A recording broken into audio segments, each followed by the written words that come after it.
Hello, and welcome to the Wild Wild West podcast. My name is Richie Riche of the MHRT Network, and as of 7:30 every night now, the sun is going to come right into my face every time I sit here for the next little bit. So we're just going to have to deal with it.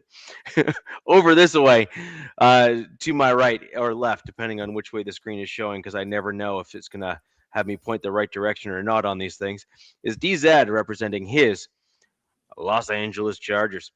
And down below, we have Nabman repping the Las Vegas Raiders. Thank you all for joining us today. We are going to obviously be doing what just about every other podcast on planet Earth that follows and tracks the NFL is doing, quite literally. Look, you just have to sometimes own the moment, and this is certainly one of those times. We are going to be talking about the draft. Now, just to be clear, we are not talking about UDFAs this show. We are going to talk about them next show. So hold your comments on those. But if you do want to bring them up, obviously we're not going to turn down the comments there in the chat. Gentlemen, how are we doing? Really good. This is one of the most exciting times of the year, especially NFL terms. This is, every team is excited. Every fan base gets really excited draft time. And then after the draft and the UDFAs and rookie camp, we have that dead time where it's like, it feels like it's like forever until the season kicks off. Yeah, cricket right. Time. And we start making up things to talk about, eventually. Yep, for sure. Hey, I'm doing great. Busier than a one-legged man standing on an ice patch. But I will tell you this: buying a house, selling a house in states 5 hours apart from one another. Yeah, it's not easy.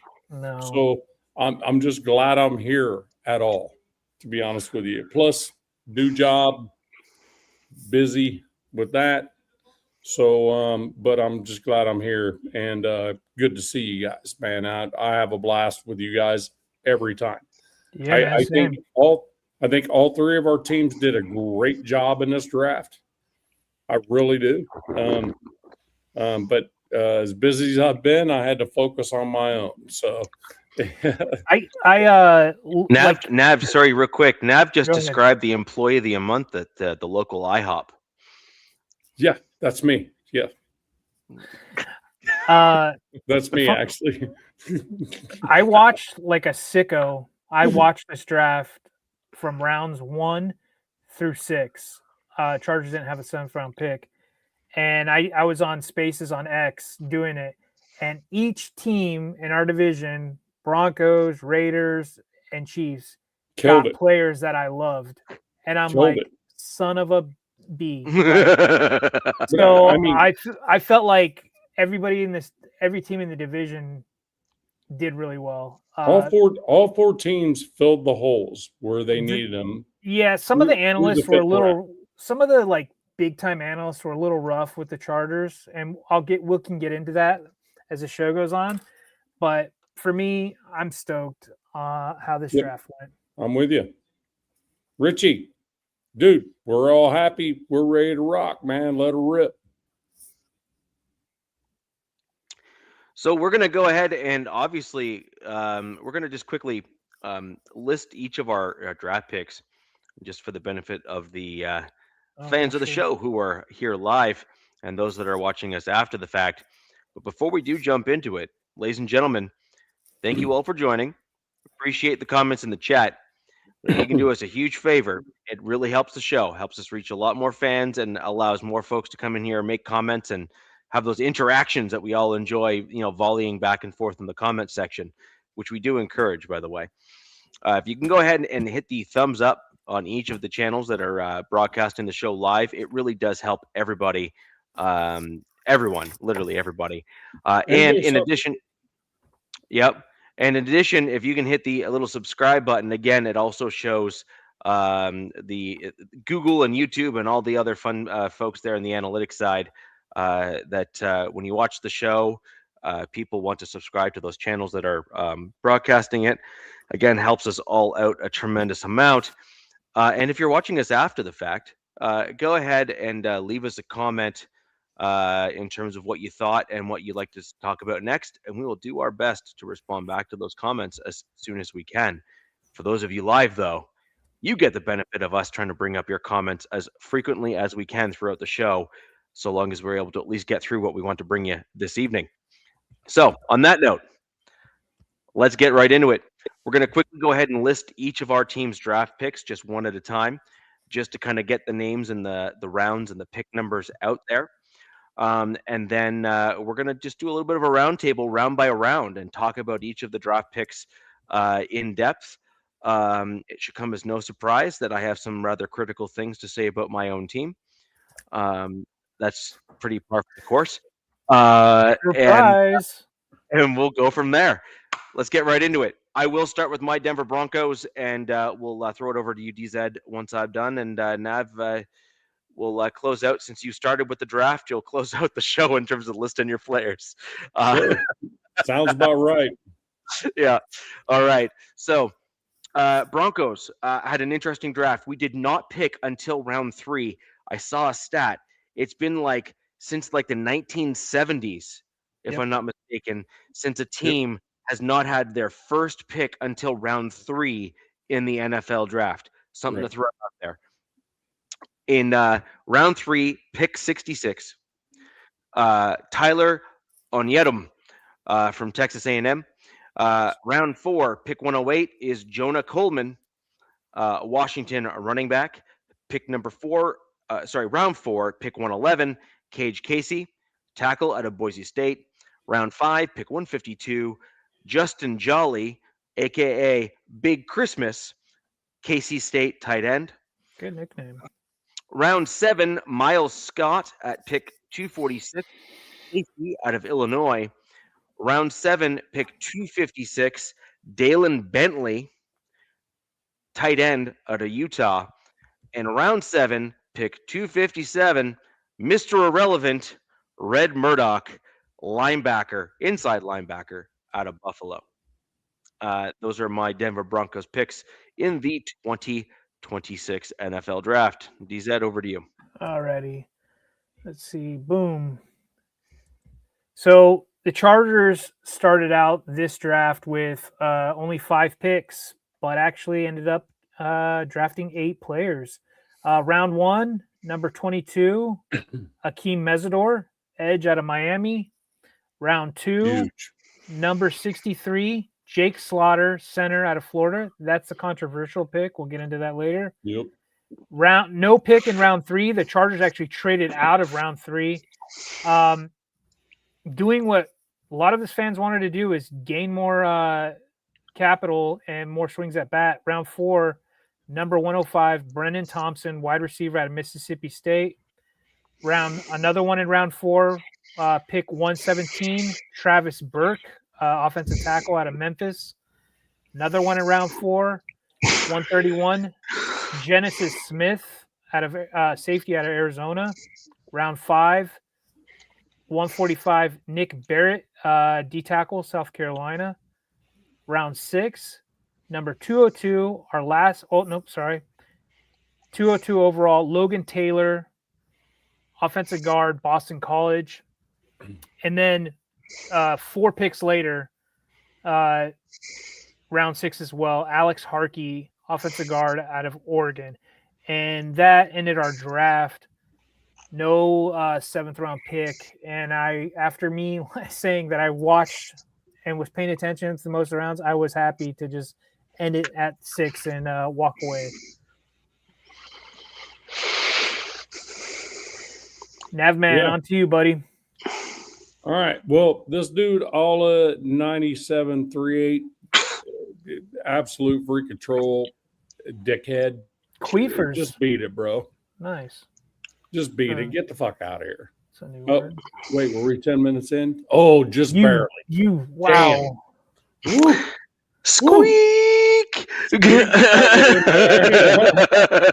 All right. So just beat it before we do it for you.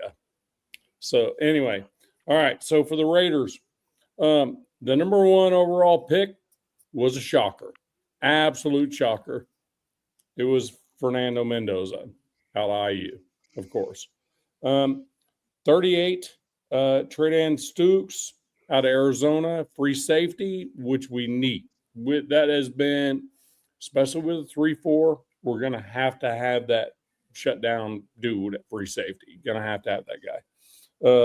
Caron Crawford, defensive end out of Auburn, big, massive dude, great. Trezon, a guard, awesome. Gerard McCoy, we'll talk about later. He's a Vol. He's Tennessee. I watched the dude play in person, so we'll go with that. And Mike Washington. Talk about him later too, because I have a specific thing to talk about with that guy. Dalton Johnson, safety out of Arizona. Hezekiah Masses, another corner out of Cal. And then Malik Benson at 195, wide receiver out of Oregon. And Brandon Cleveland, a defensive tackle out of NC State to round it off at the end in round 7. So how many selections the Raiders? It was at 10, you guys 10 prospects? 1, 2, 3, 4, 5, 6, 7, 8, 9, 10. Yep. So you guys went in with 11 and then ended up with 10, right? Yeah, but we got we traded back from 36 to 38, and we got 2 more next year. So. Okay. Cool. Oh, okay. Yes, that's where it is. So, okay. Yeah, I remember you guys did something like that, and that was trading away Caden McDonald. Yeah. Oh. Basically, because when that was done, that's the pick that was taken was McDonald, Caden McDonald. And then Richie, you guys, did you guys trade back? You guys traded back as well. Mm-hmm. We went from 62 to 66. And then we gained another 6th round pick. And next year one, didn't you? I don't think so. Oh, I thought you got both. We might have, but I don't think so. Okay. I have to double check. But what we ended up doing was then we packaged those 2 6th and then traded up in round 5 for Justin Jolly. So we did something similar. Chargers traded back. I'm pretty sure it was twice, and then used one of those 6 picks to jump up to get our 4th round pick to get in there. So to grab our 4th. So yeah, a lot of movement, surprising, which is it was fun. It was a fun, chaotic type of draft. People were moving all over the board. Yep. Do you want me to just run? I don't know the numbers, but I can just real quick do the Chiefs prospects, or we'll just do it at the end of the show if you want. Well, I mean, if we're going to do roundabout on like 1st round, 2nd round, 3rd round, so should DZ just go ahead and start on the 1st round? Because Richie, I don't think you had just do round by round. Just do round by round. Just do round by round. And who? Okay, so it was Fernando Mendoza. Do you want to do a little brief brief take on him? Well, I mean, it's going to be very brief. I mean, it's obvious. I mean, he's 6'5", 225. He doesn't have a cannon, but he makes great decisions. Doesn't throw picks, and he's already starting to freaking get in the building to get under center more. To be able to, because he wants to be comfortable getting his back turned to the offensive line. Right. You know what I mean? So some Jalen Hurts refuses to do. So, you know what I mean? This dude is going to do whatever it takes. I saw the press, like Fernando Mendoza's first introduction with the Raiders, and he immediately let off an F-bomb. So it was like, oh, there we go. He's already well, thing about it is he did that at the national championship game. They had to bleep him on it. But I mean, it's just people are like, okay, he's normal. Just look, I have a lot of religious friends. F-bombs are not off limits for them. I'm just saying.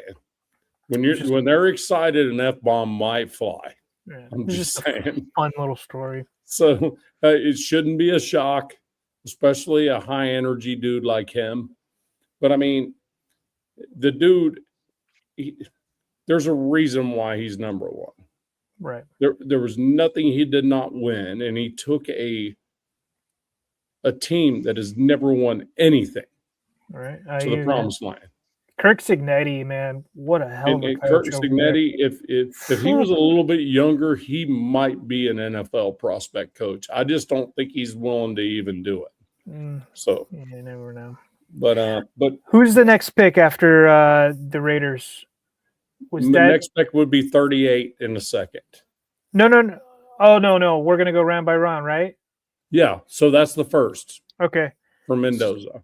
All right. So next in our division would be, is it the Chiefs? That would be the Chiefs, right? I don't know what pick it is. Them at the end of the show.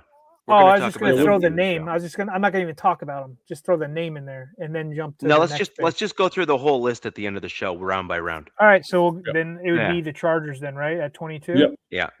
Okay. Pick 22. My Chargers get Akeem Mesidor, the edge out of Miami. One of my guys. Great pick. I think I talked about him on previous shows.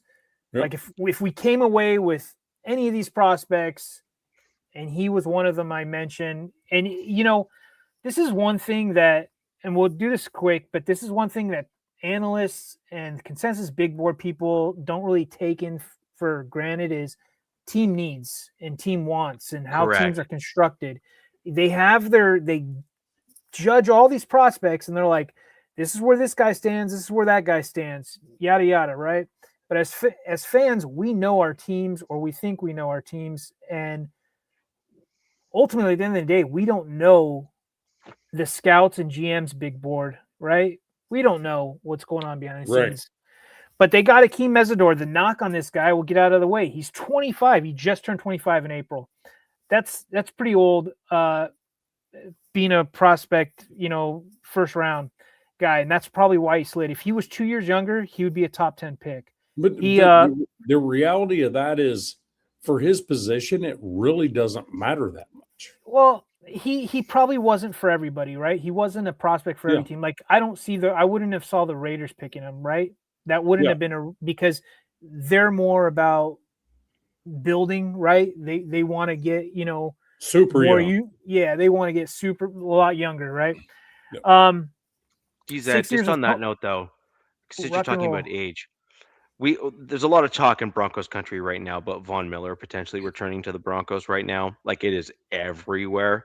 And didn't you mention Calais Campbell just recently? And Calais Campbell's another dude who's in the same ilk in terms of age.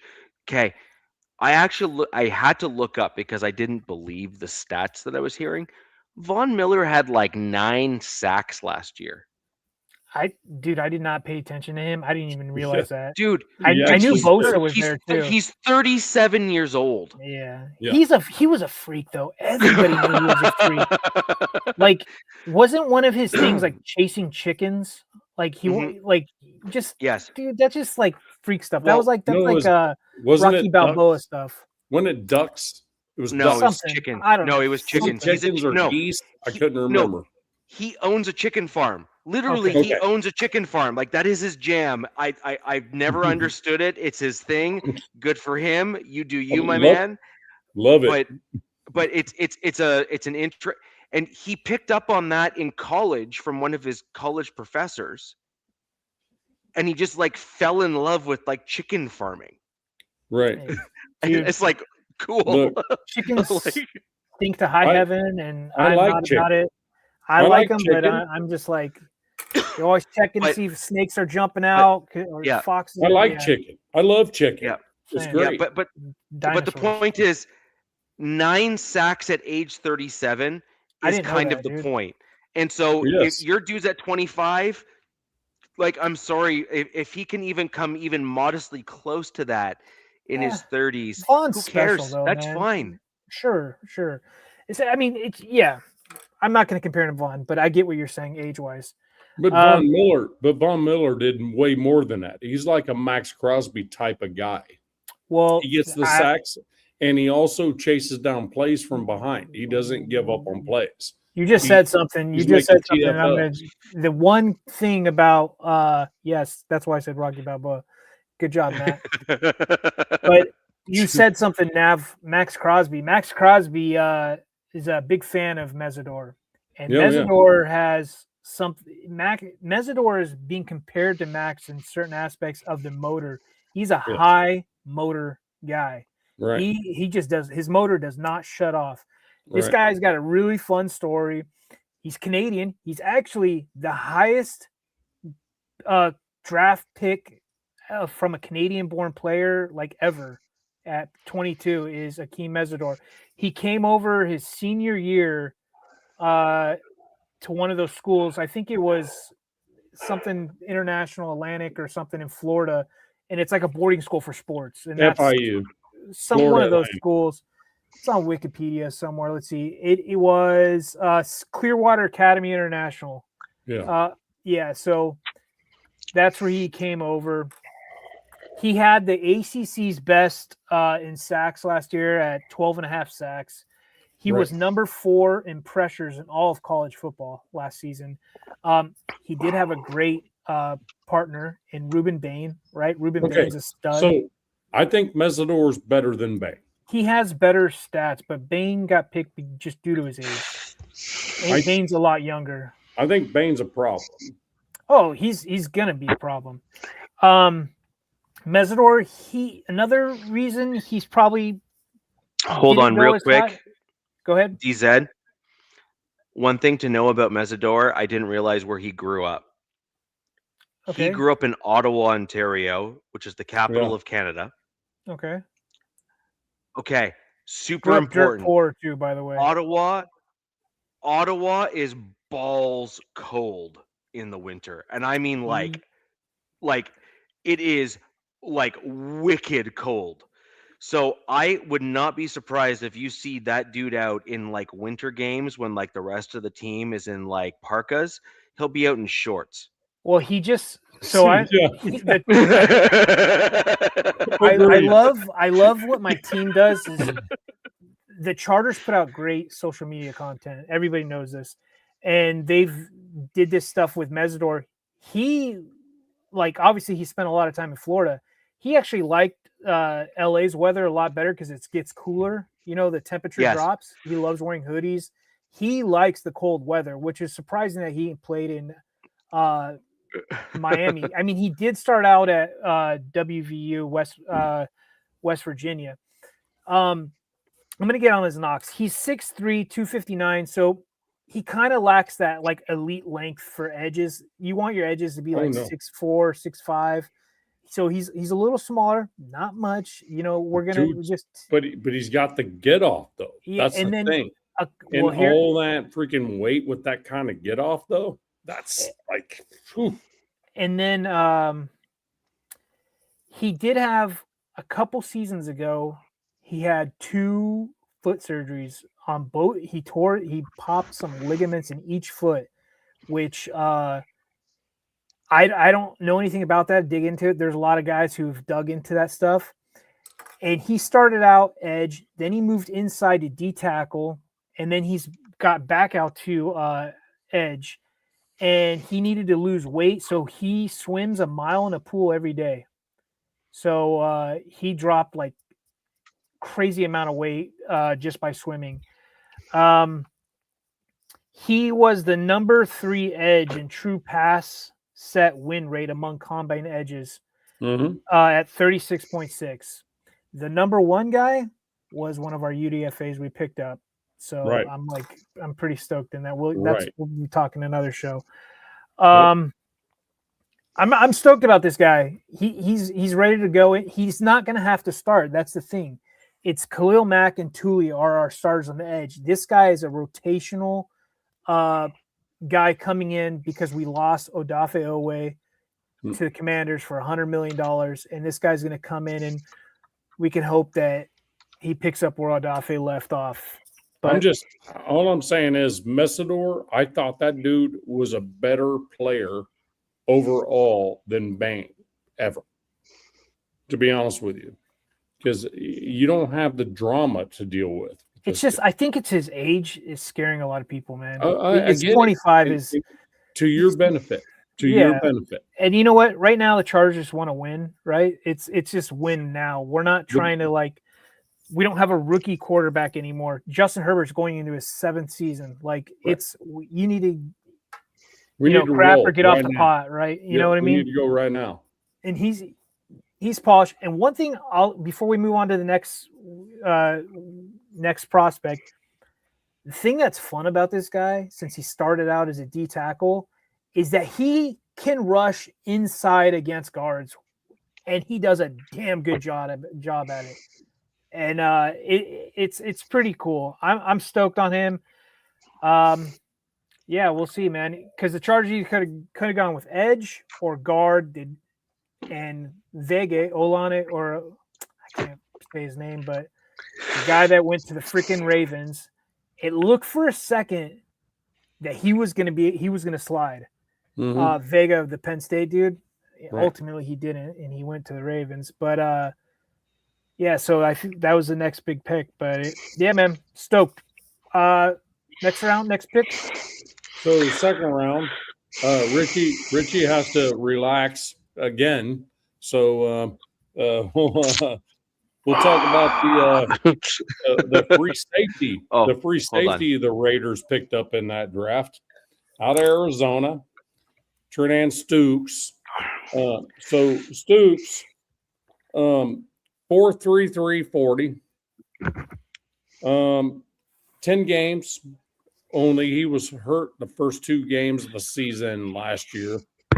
10 games, he had 4 picks, 6 passes deflected, and he was targeted 12% of the time. Wow. Last year. 24 solo tackles in the process as a free safety. To me, and he's 6. They say, so I wrote it down exactly as they put his stats in there. So he's 6 feet 5/8 of 1 inch. So he's like 6 feet and a half of an inch. So, but he's 190 pounds. So the dude can tackle. He can blast you, and he can take you across the field as well. So in a 3-4 defense, having a free safety like that is a shutdown guy in the mid part of the field is absolutely something we had to have. And I think quick, did both the safeties from Arizona?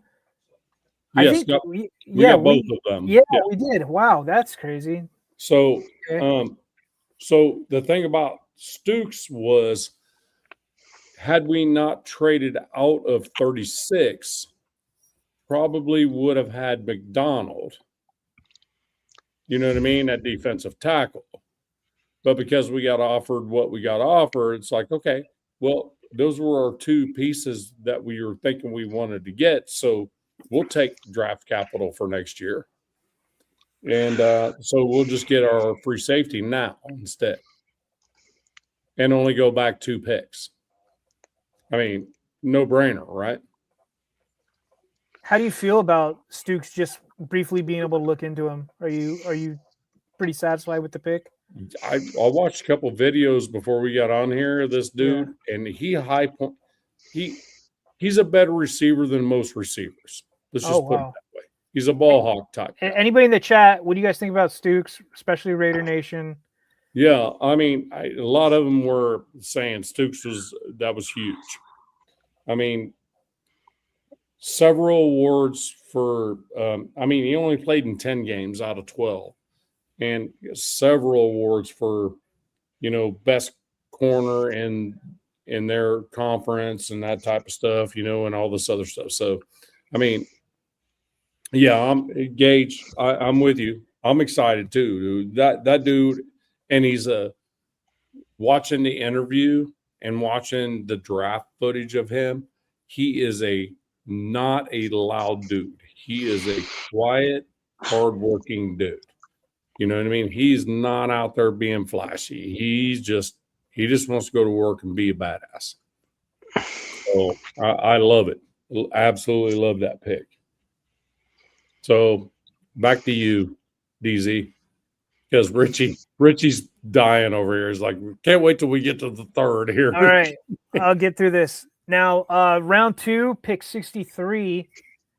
The Chargers select, which I mean, I'm on a space with, Charger fans on X, like, we're like, this is a guard, right? We're picking a guard. We're getting a guard. We're getting a guard. And we're watching all the guards fly off the board. And there was a few left. I think Zune, the guys you ended up with, Yep. Pregnon was there. Pregnon was sliding. I don't think Pregnon got picked till like the 3rd round or something. And the Chargers pick surprised all of us. It was Jake Slaughter, the center out of Florida. And that was my guy. That was my guy. Yep. So he wasn't on my. As soon as I saw that pick, I'm like, oh, Richie's pissed. So he wasn't on the fan base's radar because we picked up Tyler Biotish as our center, right? So we're like, and then we're thinking, wait a second, we don't really have a backup center. But then we're like, we need a guard. Like, this is a 2nd round pick. Then you start digging in. Sean Merriman made the call and he's like, guard Jake Slaughter, right? Like he did the guard thing. And we're like, wait a second, you dig into this. He's never played guard in 5 years. And they had him do guard snaps at the Senior Bowl. And, Lane, well done, sir. Nice. I don't even know how you have any favorites. I don't. Anyways, they had him do some guard stuff, and it didn't go well. But then you start digging into this guy. There's a lot of stuff on him from last year. There's a lot of stuff on him this year. This dude's a stud. He's an absolute effing stud. And I think the Chargers are betting that, hey, we can get this guy to compete as a guard. And worst case scenario, we have our center of our future as a backup. And if it doesn't work out at guard, we'll figure it out with somebody else. He scored a 9.97 RAS score, which is like elite. Insane. It's elite level. Elite. Yeah. The only knock on him probably is that he there's knocks. You can nitpick his techniques and stuff, but like he could stand to gain a little bit more weight. He's 6'4", 303 pounds. So I'm sure they probably want him to gain a little bit more weight. Only Zed, you're missing one thing. Go ahead. Why couldn't he compete for the starting role this year if he shows out? Well, that's what we're hoping. But he's never played guard though. No. You're starting center. Why couldn't he with Tyler out? Yeah, no. Why paying Tyler Biotish $30 million, but if he could play but who cares? The point is that you got a dude that you just drafted with a 9.9 RAS score who was in a upper tier center in this year's draft. Right. Why is it not a real deal possibility that he could potentially beat out your current center? Why is that not possible? He could. I think, who knows, Rich? We'll see, dude. Like, this guy, the more I look into him, the more I like about this guy, man. Like, he's everybody says he's so freaking smart. He's sorry, Don. Guys, hey, sorry to interrupt. I'll be back for a moment. My daughter's calling me. Man. I need to take this. And only 22 pressures he's allowed in 3 seasons as a starter. That's 3 seasons. 22 pressures. That's it. As a center. This is my whole point in why I was hyping him pre-draft, right? Like, no, I know. Yeah. He was projected as a top 50 pick. Got him at 63, so right around that. I could see it. Look, dude, this guy's got the pedigree. If he really, they told him on the phone, they're like, hey, man, we see you as a guard and our backup center right now. I got a feeling he's going to be the center of the future, but they're going to let Biotish probably do that. Who knows, Richie? I'm stoked on it, but it was very puzzling for Charger fans to say, why didn't you just get an effing guard right now? And I think Bradley Bozeman gave the fan base and this front office so much effing PTSD that they're like, we're getting another center. And then on top of that, you got a good one though. You got a really good one. They stole it from the Ravens.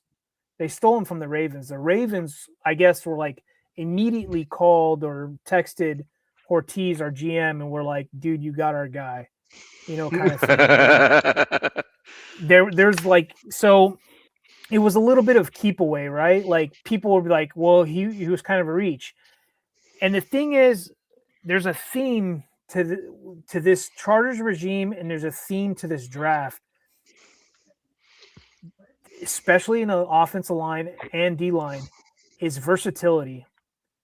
If he could play guard, he's going to be a guard and center, right? And I think I said this on this show, if not to others, especially in my Charger community. I was like, I don't see the Chargers drafting a guard at all. They are drafting tackles to convert to guard or vice versa. And that's exactly what they've done in this draft. They have not drafted one single pure guard. And look, it could be to their own demise. We will see how it plays out. But that's what I got on him. What position is more valuable? Opposed to what? I think tackles. No, a pure guard is less valuable than a dude that's used to playing tackle at the college level or collegiate level. Right. And if he can swing inside and play tackle, that's a way more valuable position for any team at the NFL level, like by far. Like, look at how I rant about Palcho. Right. The dude plays right tackle, right guard, left guard. Like the dude stepped in for McGlinchey, and our run game got better. Right. Yeah. Like McGlinchey is like that's the point, right? You want a guy like that. You want a tackle who can have that kind of versatility and do those sorts of things for your team. There were fans calling like, hey, like, and I think Dunker, he went, I don't know if he went in the 4th round or what, but they're like, you could have grabbed Dunker. But then again, look, Dunker still has to learn how to play guard because he was a tackle. Some would argue reverse cowgirl, but hey, look, to each their own. But this guy, it's going to be fun to see him compete at left guard. And as I get through the other prospects, he's going to have a lot of other guys to compete with. Mm-hmm. Mm-hmm. I agree. So that was our pick 63, round 2. I think this kicks it over to you, or is it back to Nav? It's back to Nav. To Nav. He's on the phone. Yeah. All right. You good? Yep. Nothing a credit card can't fix. Hang on real quick. Oh, Jesus Christ. This team gives me PTSD, man. Their defense. The Texans draft, my honest opinion, is that was dangerous, the crap that I saw that team pull in the draft. They literally stacked like basically on top of an already existing strength. They filled in voids and gaps, and they also then brought in dudes that can kind of allow them to Jack kind of build into the future as well. Where did I say I got the Houston Texans? Put it in the chat because I told them where I've got the Houston Texans this year. The Texans, what they're doing on defense there is it's scary. It's insane. Yeah, it's insane. I can't believe they just continue to build on one of the best defenses in the league. It's scary, man. Like it's just unreal. And then what they've brought over an offense, and all you need is upgrade that offensive line, and you need a CJ Stroud bounce back. It's damn it. But yeah, man. Yeah. Legit. They have brought themselves to being like the real potential of being contenders. In my opinion, They were missing a few pieces. Their only piece right now is CJ Stroud had a bit of an off year compared to Yeah. where he was earlier in his career. So the Right. question for the Texans isn't how well did they do in the draft. The draft, I think they absolutely knocked it out the park, in my opinion. yeah. Like I think they freaking Right. killed it. However, the question for the Texans is last season indicative of the new normal for CJ Stroud, or was it an anomaly and he's going to then revert back to where he was earlier in his career? Well, If it's and the latter, the league is in trouble.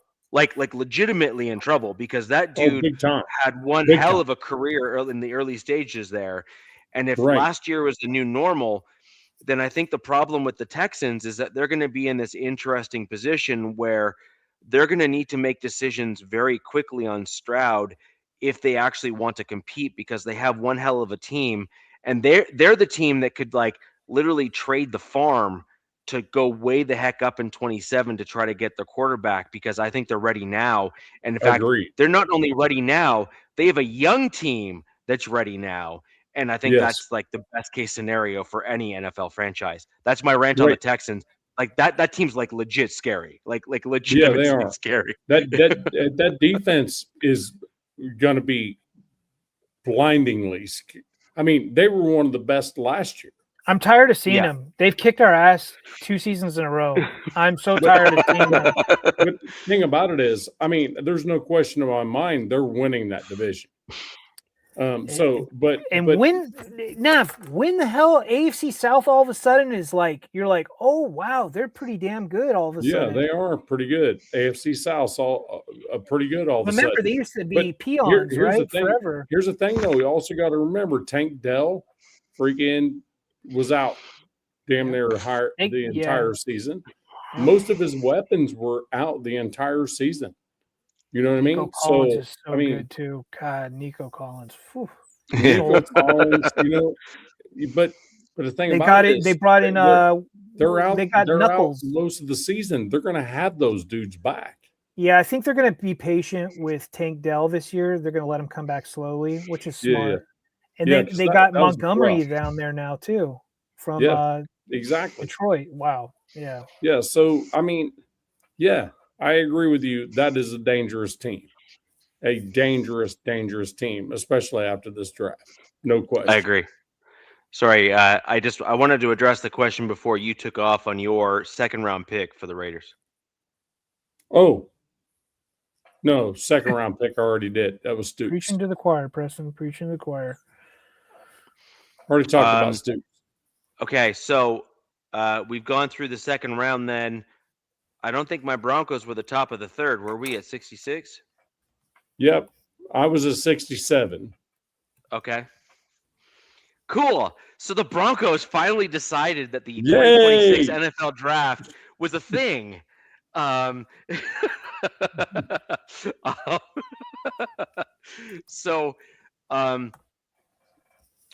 I said earlier, the Denver Broncos had a list of needs, like legitimate needs, like you had to address them in the draft because they did not do so properly in the offseason. And the Broncos actually, if I'm going to be honest, also has a similar list of actual required needs in the 2027 draft. But we'll talk about that later in some other shows. So this is really an interesting scenario for my Denver Broncos. But at this stage here, we are literally building out depth and we are building out strengths, like stacking strengths at this point on the roster, and filling in gaps that we let go because we had enough guys to fill in the gaps, and we just needed to plug a couple of like open holes on the roster. So the interior, this is Tyler Onyedum, pick 66 for my Denver Broncos. He is he's quite the athletic freak, actually, when you watch him on tape. He is basically what I was saying, the two options that my Broncos were going to go down. We were either going to go for the John Franklin Myers replacement, the lighter weight, faster twitch, interior defensive lineman, kind of like what you would typically see from like a defensive end style, Yep. like in terms of that type of mold, or you were going to try to go for like a bigger aggressor in the middle to kind of replace your DJ Jones style, get a guy kind of at like the 310, 320 range kind of deal.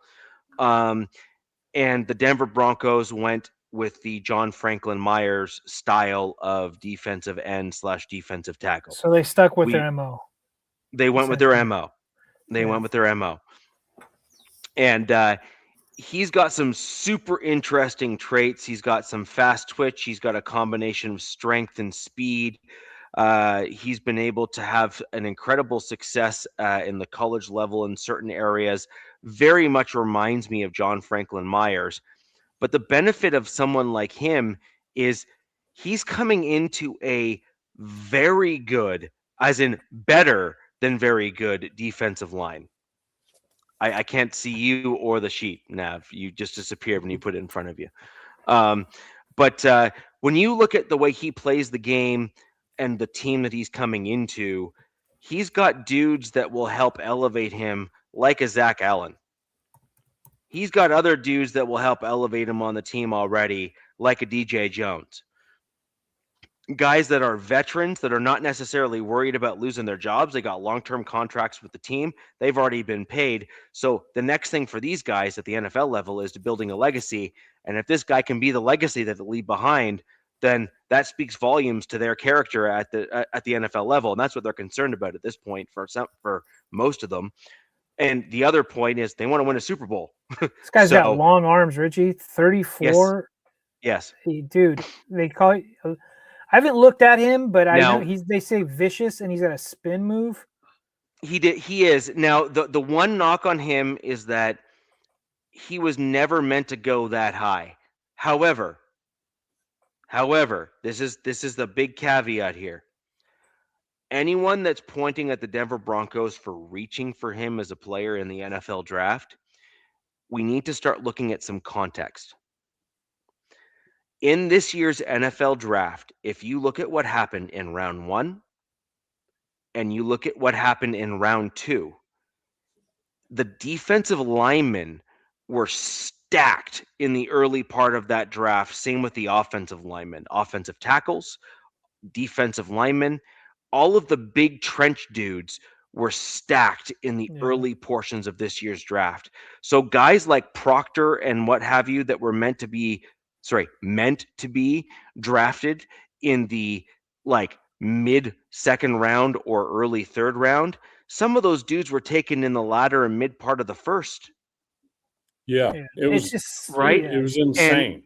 And so what we saw in this year's draft was a lot of these NFL GMs and NFL teams take note of what has been winning lately in the NFL, and they've been picking on like these guys are what's winning games for teams. They're the guys that are allowing these teams to get to the Super Bowl.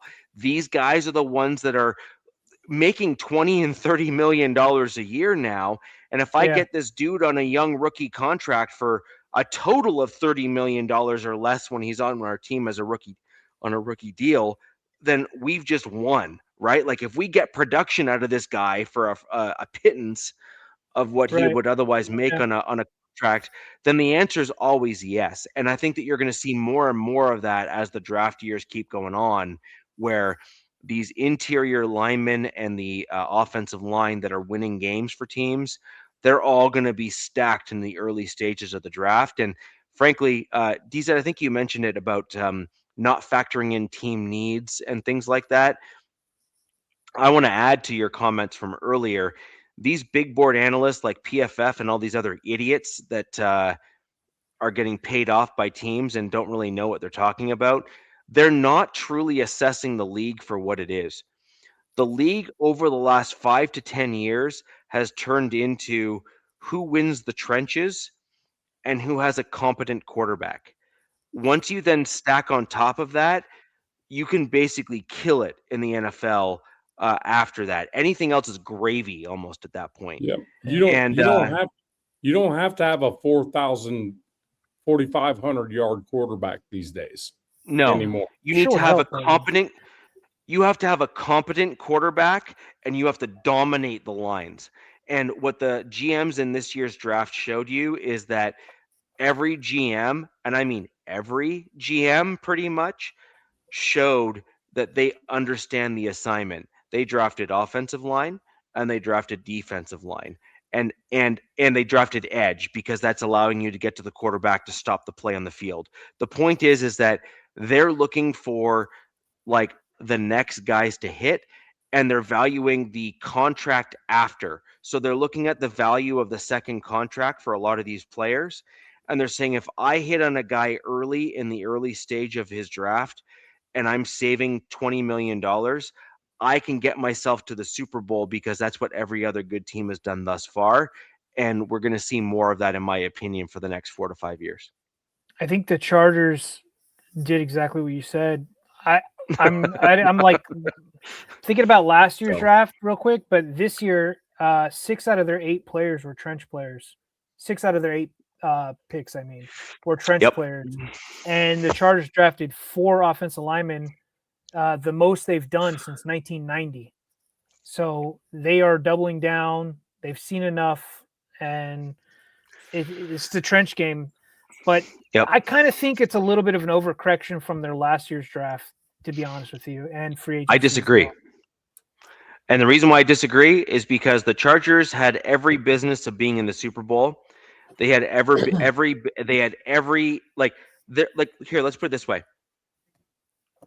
If the Chargers did not have the injuries that they did on your offensive line, there is no reason why the Chargers should not have been first in the AFC West. I mean, yeah, it's a year-to-year league. They went 5-1 last year in the division. They had horrible injuries in the offensive line, and then it pissed poor offensive scheme. Yeah, but that's the point. Is that you would have gotten into the playoffs because your lines, and you had coaching that were able to coach those lines up to maximize their ability. There is no reason why the Chargers should not have been first in the division based on your quality of play. It's a fact. It's a fact. Curse. Like your team just simply cannot figure out how to stay healthy. Nope. And your team has now basically said, fine, we're going to overhaul the dudes that we have on the roster for backups and depth and everything else. Bring in fresh blood that maybe hasn't been tainted by the old regime with the way that they did things. And look, I'm right. That's why you're laughing. I'm laughing. And you're hoping that an overhaul and refresh is going to then bring you guys over the finish line. And I'm going to be honest, I don't think that's a bad strategy. I think it's actually a pretty good strategy. So I'm not even knocking scarred, it. Man. I'm just scarred, and I agree 100%. I'm like, dude, just get new, fresh dudes. It's a new O-line coach this year as well, like new offensive scheme. Let's get the new stuff going, and hopefully we can escape the curse for a few seasons, because sooner or later it finds you. All right. So first things first, and we'll move on to the next. Go to you and Nav. Basically, the Denver Broncos, effectively with their first pick in the 2026 NFL Draft at round 3, pick 66, effectively drafted who they believe can be John Franklin Myers' eventual or current replacement, depending on how he shows out. For way cheaper, so that's kind of where we're at. For way cheaper, exactly. Yeah. So I think it's Nav. Nav, you're probably next, if I'd have to guess. What was your pick number, Rich? 66. I didn't have a third round pick. We were 67. Oh, that's funny. Yeah, 67 was right after that. So sorry, I just want to quickly address this. Mike, thank you for joining the show. Mike is a Broncos fan. He is the primary host of Mile High Monsters. You can find that channel over on YouTube. Mike is a huge fan of the show. He's ranked the Wild Wild West in the top 20 podcasts a couple years going now. So in terms of the Broncos podcasts and podcasts out there, he is a fantastic fan of this show. A couple days ago, he made a comment on the podcast that he wasn't getting super. So I gave him a super and this is his returning That's the funny. favor to the show. I do That's really funny. appreciate it, Mike. He had a great show earlier this evening, which I participated in the chat on. Mike, thank you for joining the show. And if you have any comments or questions, leave them down below. We'll bring them up as the show goes Kind on. of a shame that like all these it happens with all the Charger content creators. It's like it's all supers now. It's like Yeah. if you want to get heard, you better have a super, or they're not going to acknowledge you. And it sucks. That's the way it's gotten. Yeah. So anyways, as we do with everyone on the show, we do try to give obviously some priority to those that did give the supers, but we do like to give some content to some showtime rather, even to those just fans of the show, because the whole point here is we want to grow the show, get out to as many people as we possibly can. And we want to thank you all for joining us live. Mike, I do appreciate it, man. Thank you. And I promise I will join the Mile High Monsters at some point live. I just don't know if your fan base is quite ready for me. I'm a unique cat within Broncos country.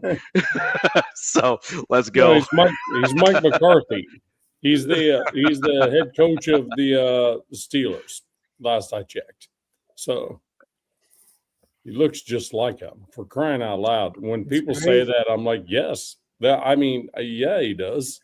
I mean, I'm not lying about it. So my dad got that too, by the way. So can I talk about number 67? Yes, go please. for it.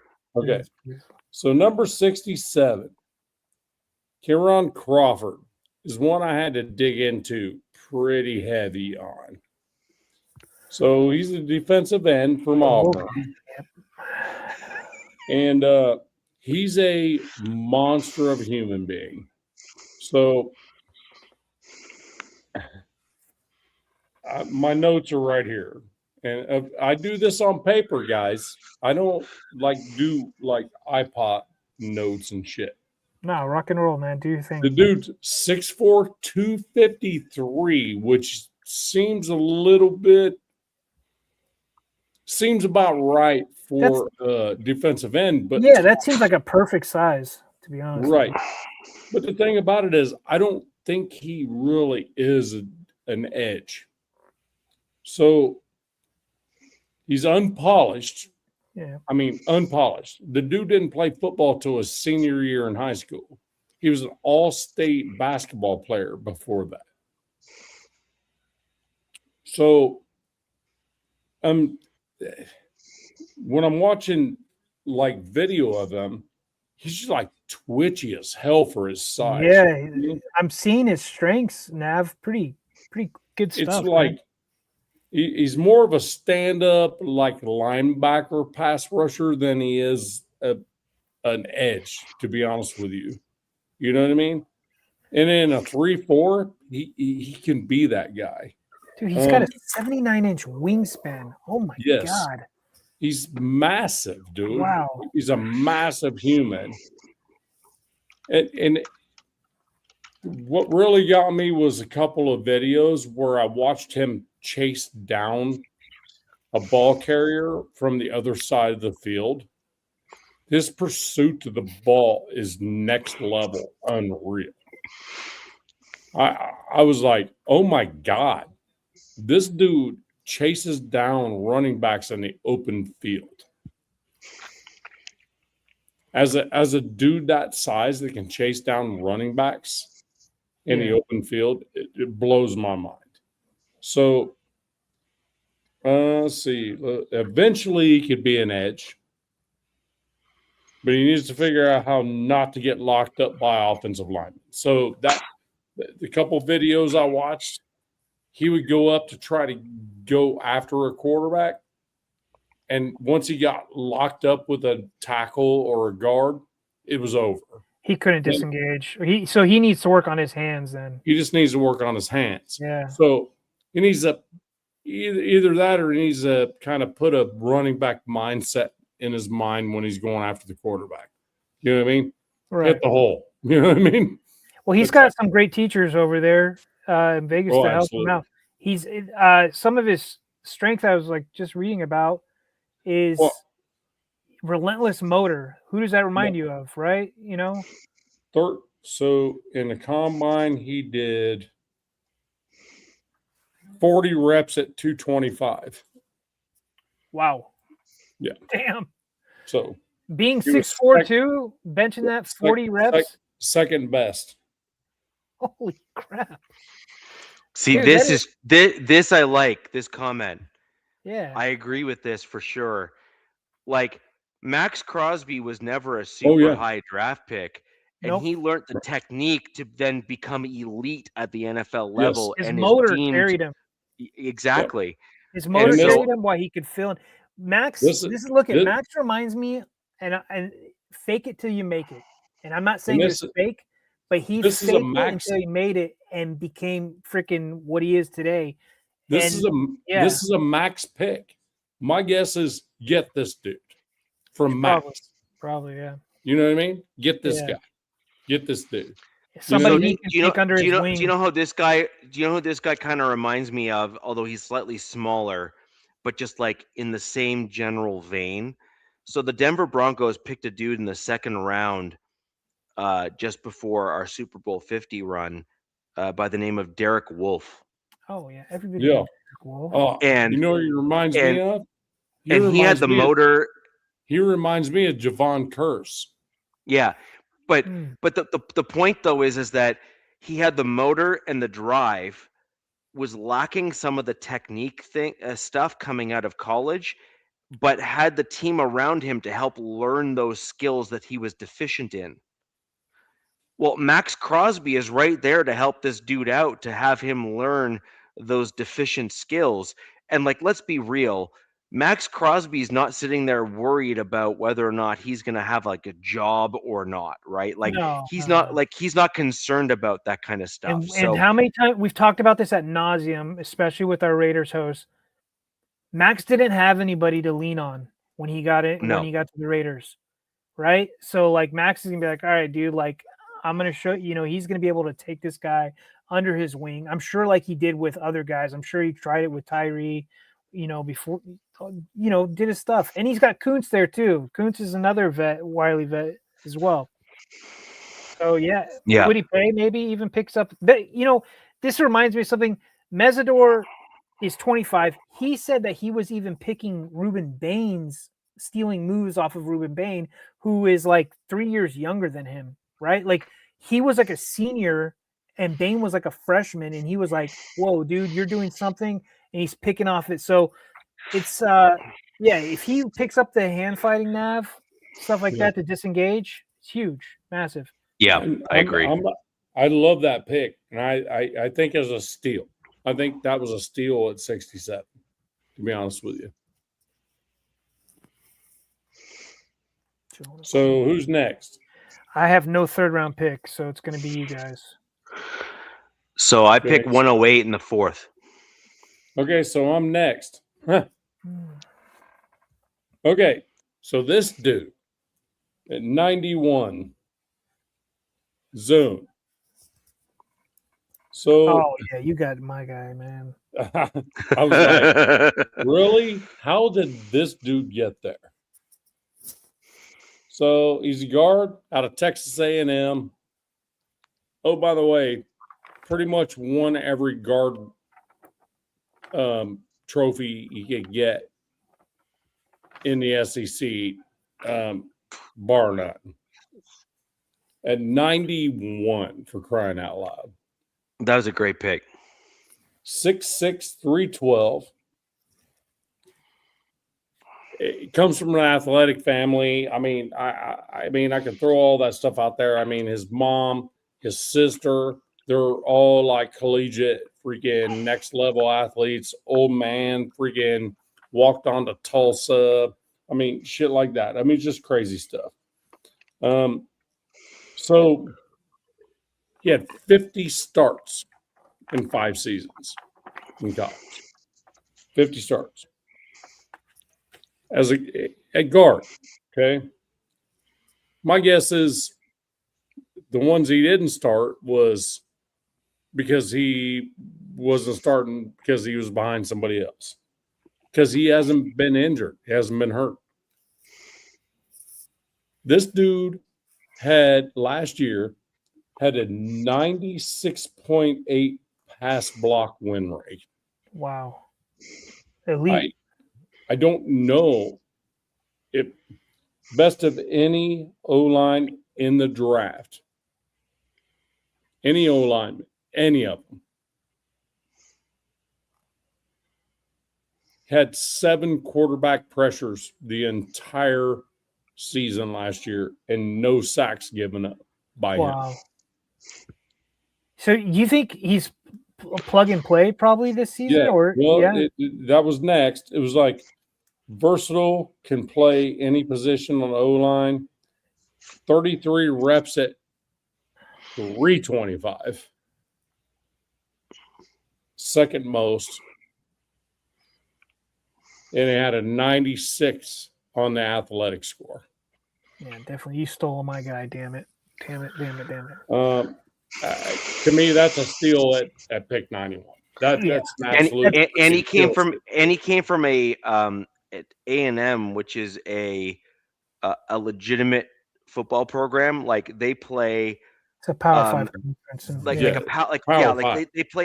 play like a proper style. Like there, it's not just they pay the Power 5 or anything like that. It's pro style offense. Exactly. Yeah, exactly. And so you're getting guys that have a little bit more experience in what you're going to want to be using on your team. Overall, and not only did he do well, he excelled. Yeah. Right. So he not only did well at it, he excelled. And that's a big deal. I couldn't believe when I saw that. I had to look at PFF, Spotrac, and all this stuff, and they were like a percentage point or two. But his pass block win rate, 96.8, and gave up 7 quarterback pressures and no sacks last year. Yeah. That was at. This is why D linemen have to. You're just like more, bigger, stronger, faster because of these O linemen like this that are coming out. But it's like okay, and he played guard and tackle last year, and didn't. But he's a natural guard, right? Like obviously, He's actually a natural tackle, but he went in the draft as a guard. Okay.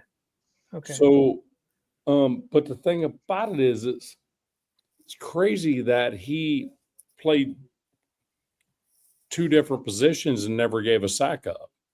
Oh, wow. Good info, Jack. You know what I mean? He's the most pro-ready player he has ever coached. I don't doubt it. I was watching video of him inside and outside. He's the defensive edge, the edges do not get around him. That's my favorite pick from you guys so far, outside of Mendoza.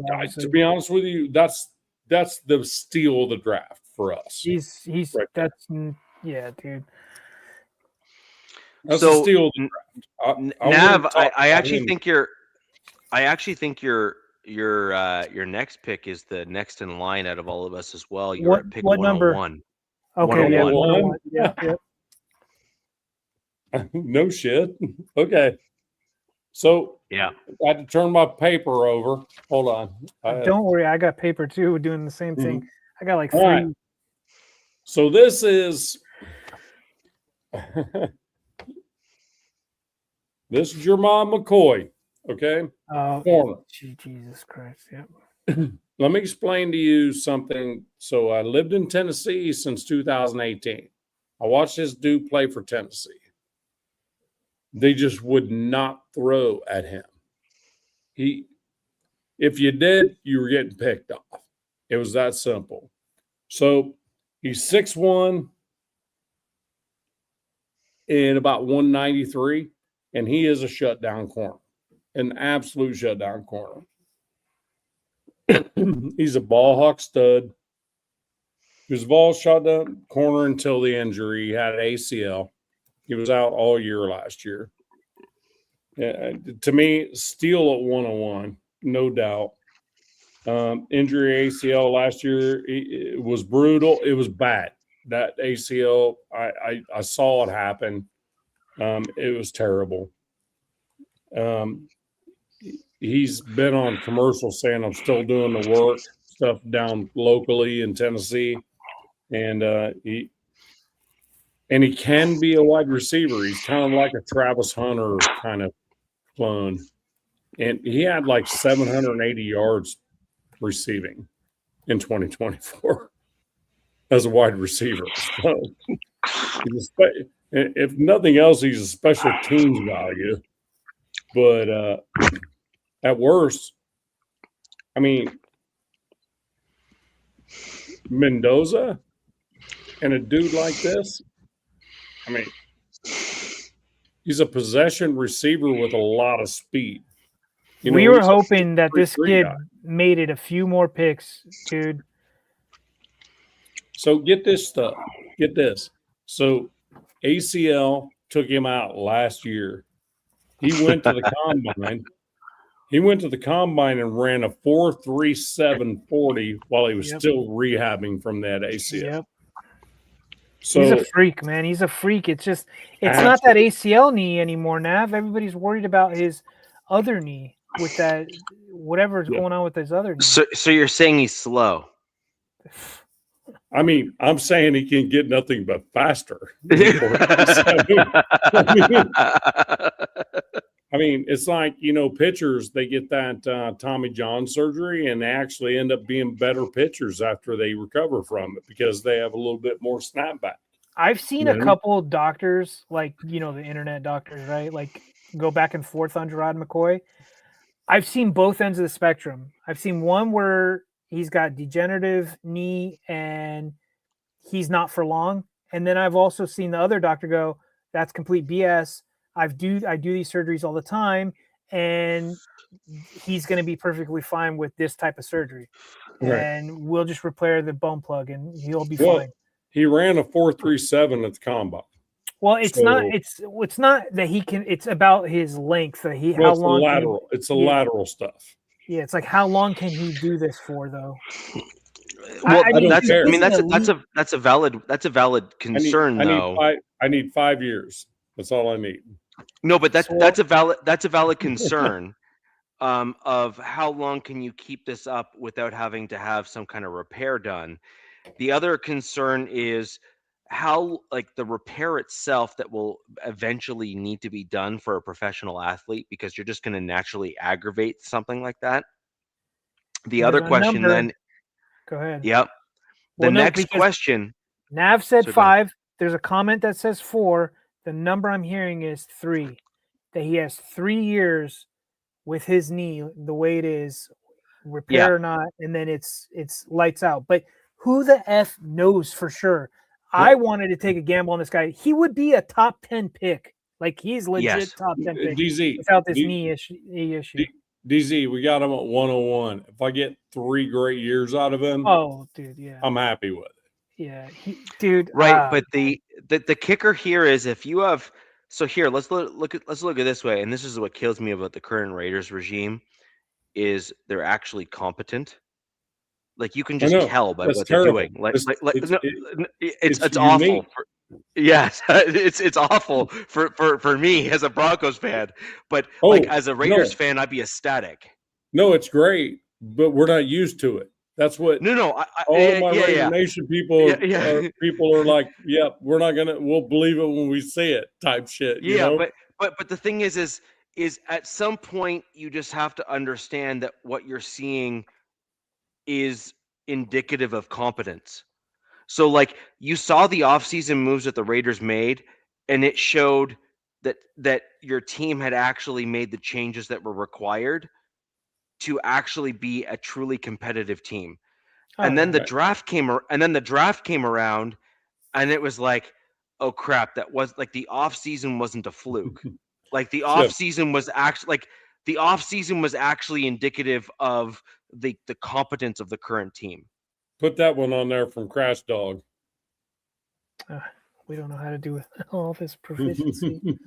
Where's Crash Dog? It's LA Crash Dog. That's so he just said what I say. You don't know how to deal with all this proficiency. Right. But this is the point. This is the point, though, right? Is that I'm looking at your offseason before the draft, and we made DZ and I have made multiple comments on this show. Like it's public, it's on record. Like we can't just like claim we never said it. Like both of us have says like your team has shown that you have like you've turned the corner because you brought in a head coach that has pedigree and a father that knows what he's doing, and then you have a regime that's now in place that is clearly moving with vision. No, they're moving with vision. Adults are finally in the room. Vision. I've been saying exactly. That with this whole new regime and their adults are in the house. I've been saying that. I've been a professional Raider hater for my whole life, and what I saw with them do this offseason, I'm like, oh crap, here we go. Oh, yeah, be a worse Raider hater now. And I'm like, damn, dude, they're getting it together. I mean, my thing is, all these picks are pointed. Everything's pointed at something. You know, that's why I'm like, damn. Would be good for a long time, not just super young, bro. I mean, no, but your picks were picked with purpose. The oldest player on the team, I think, is Colton Miller. Yes. No, Nav, what your team has done this offseason is they reset the mistakes of the old regime. Yes. They brought in coaching staff that was competent, and they have brought in a combination of two things. One, they have attacked the offseason with a vision, and then they continued that same trend with the same vision in the same direction in the draft, which basically shows that your current regime that you have right now is resembling, as you said, adults in the room or competence or whatever other descriptors you would like to use for your team right now. Right. That is going to be a concern because Pete Carroll did not show that he was with it. Like that whole regime and that whole thing was an absolute hot mess. I don't even know what that was. Right. Yeah, that was weird.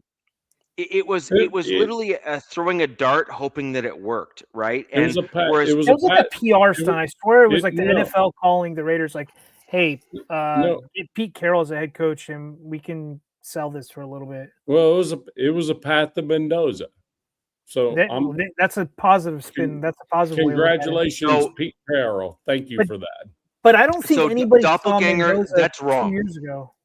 Building now. So doppelganger. This is wrong. You are not building for now in the future. You are wrong. Oh. Your Raiders right now are building a foundation. You're not building for now. You're actually only building for the future, but you're building with purpose.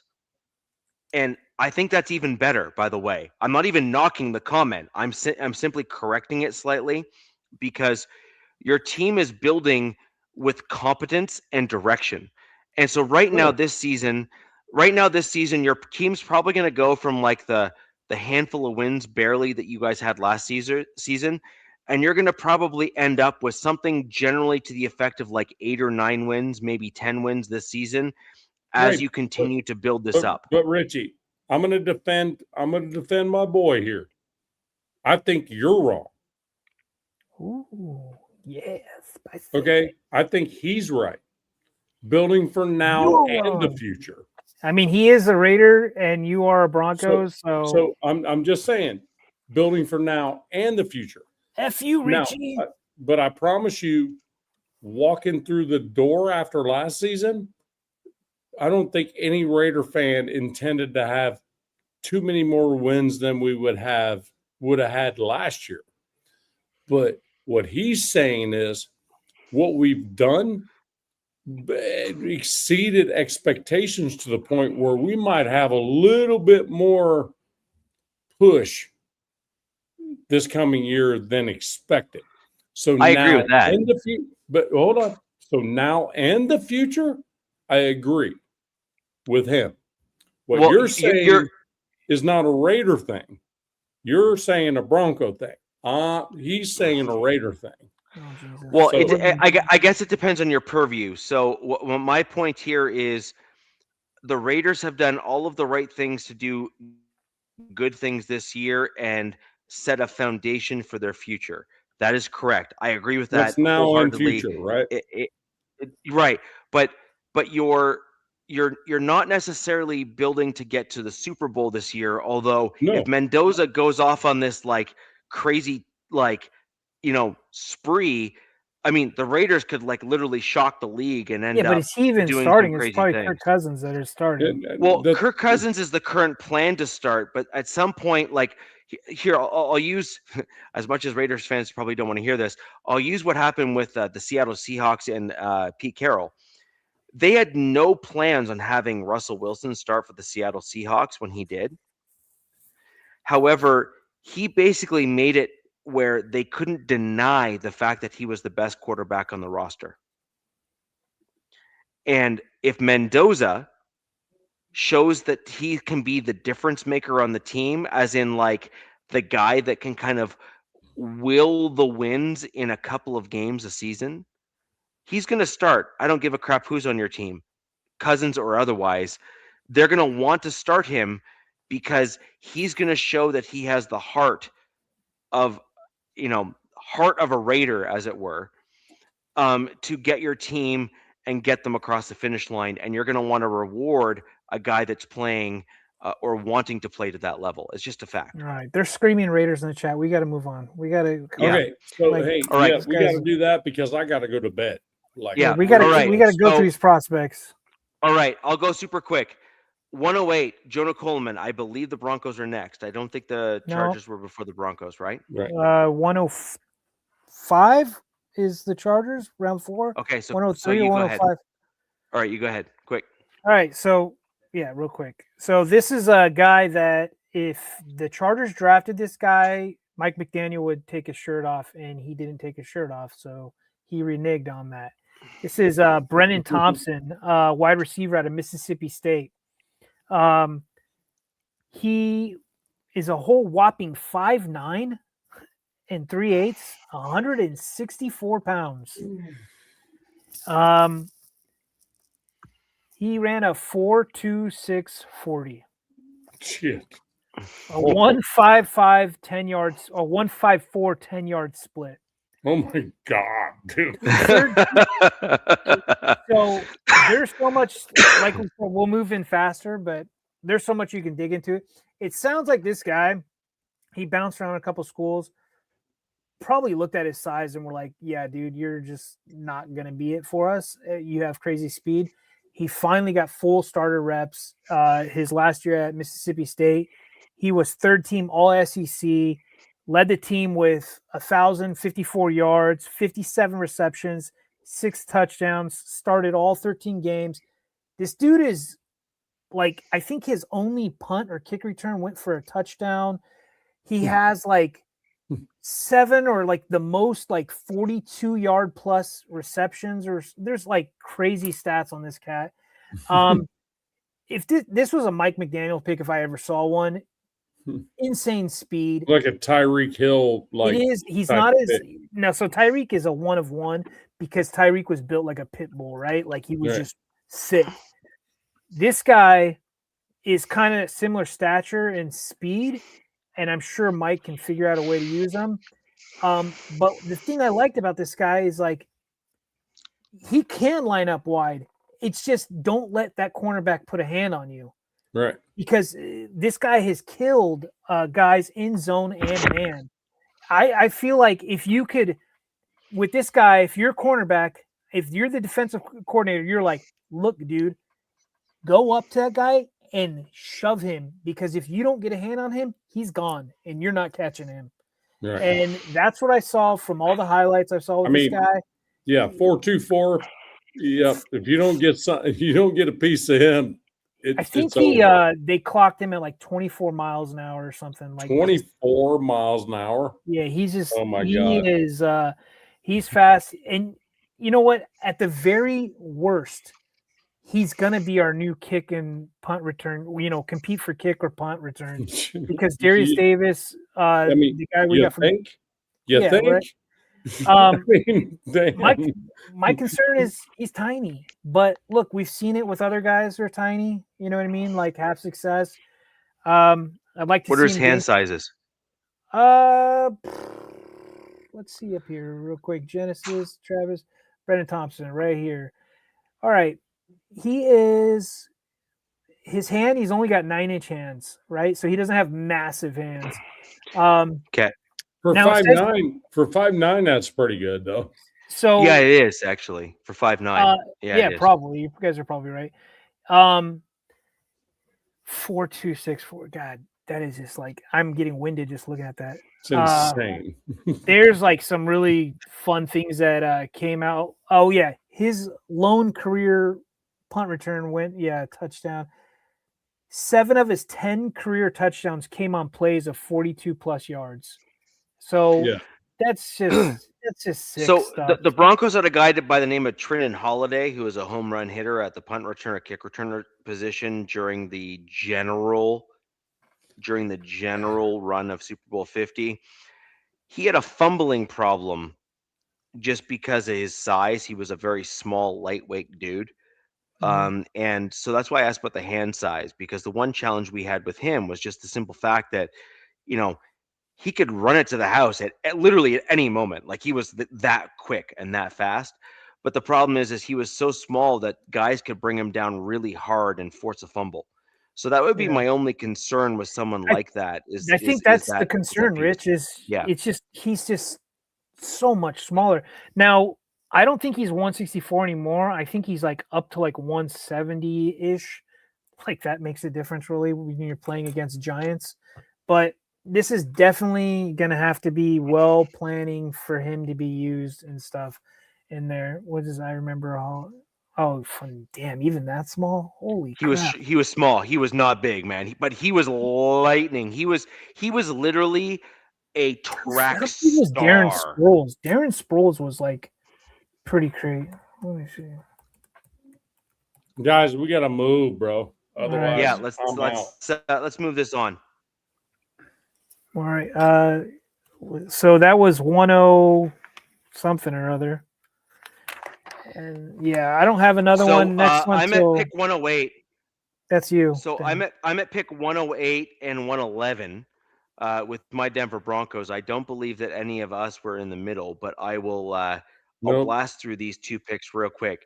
So Jonah Coleman, pick 108, my Denver Broncos. He is exactly the size, weight, like he's not the height that I wanted from the running back. Y'all know I wanted Katron Allen or someone like that who was a little bit over 6 foot, but the same height and weight. Jonah Coleman is, and I've said this on X, I'm going to say this on the show. He reminds me of CJ Anderson. 5'9", 5'8", 225, short, big, stocky, good balance, catches the ball well, runs the ball well, pass pro, the whole nine. He reminds me of CJ Anderson, and CJ Anderson is one of my favorite running backs for my Denver Broncos of all time. CJ Anderson had balance for days. He would get hit and not fall down. Like he had some like real crazy balance in the running game. It was CJ Anderson did. So Jonah Coleman, I'm a fan. I love that pick. One of my favorite picks for my Denver Broncos in this year's draft, because you all know that I wanted a running back for my Broncos in this year's draft because I felt that was a huge weakness for the team. The only thing I'm waiting for is Rashul Faison. I want him as a UDFA, but I haven't seen him getting signed yet anywhere. But we'll wait and see what happens there. So, Rich, Jonah Coleman, only 1 fumble in 552 carries in college. Correct. That's good. Damn. That's really good. 1. Yeah.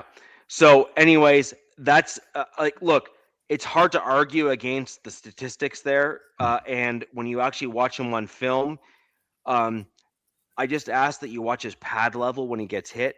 He never really goes off kilter. It is a unique skill for a running back to have.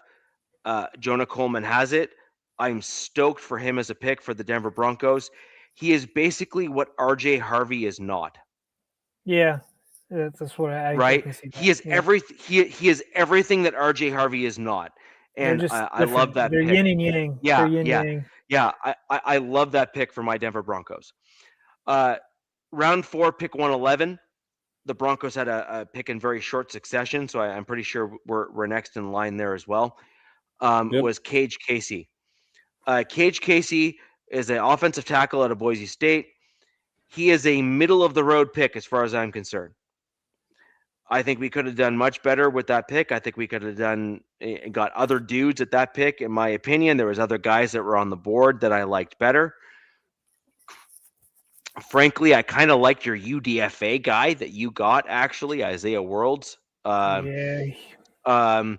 As a better pick at round 4, pick 111. I also liked a couple other guys that were there still on the board at pick 111 as offensive tackles. But my Denver Broncos view him as likely a guard, kind of like a Palcho replacement, now that Palcho is probably going to be worked into the starting lineup. And long and the short of it is, I think they picked him up because I think they thought that he was going to get picked up by another team. However, I don't think that he was the best tackle that my team picked up in this offseason. We will talk about that next show. Fun thing on that guy is they call him cerebral, very football smart, very IQ smart. This Cage Casey, the guy I'm talking about. Yeah, 100%. We got another guy on the UDFA side that is even smarter than he is in terms of football IQ. And also mental maturity. We'll talk about him next show. But anyways, Cage Casey, not my favorite pick. However, you're not going to hear me complaining about bolstering the offensive line. Right? Who has what pick number was that one? 111. Nav, do you have anything before 117? Nope. Okay, we're moving along, Nav. I know you gotta go for it. You got it early. 117 Chargers pick, round 4, Travis Burke. So they follow right up after the Broncos with a tackle, Travis Burke, which I'm really surprised. My guy, by the way. Why the Broncos didn't get this guy, but who knows? To each their own, right? He was a tackle out of Memphis. I think he only played at Memphis 1 year. I think he jumped around. He was the second tallest player at the combine. He's essentially 6'9". That's crazy. Fluctuates between he's taller. So Joe Alt was the tallest guy on our team. This guy beats out Joel by a quarter inch. He's 315 to 325. Fluctuates in weight. He plays both left and right tackle. First team in his conference or something. This is something that I like about him. This guy is mean, nasty mauler. His highlight film, he wants to lay dudes out. He wants to punch them. Pissed. He wants to check this out. I'm going back to the Chargers social media. We're really quick doing this. All the picks, like they did the war room stuff with every pick. This is the one where Jim Harbaugh was the most excited about. And I'm like, oh, wow. So he's all about Travis Burke. This guy is, per Dane Brugler, one of the meanest dudes in the whole draft. The Chargers actually traded up to get this guy. He has a high RAS score. He's got a 9.05. He spent this last year prepping with David Deal, who I think is still in the NFL, but as his O-line coach. So he was prepping for the NFL this whole time. Ranked 12th in fewest pressures allowed out of of all the offensive tackles. So 12th getting that guy in the round 4, not bad. But yeah, man, he projects to be a swing tackle for the Chargers of the future. Probably taking Pipkins. Pipkins is gone probably this year. And excited about this. And he might play sooner than later. So DZ, just to be clear, for those of you who forget, my last show for my ideal Denver Broncos draft, my round 5 pick for my Denver Broncos was Travis Burke.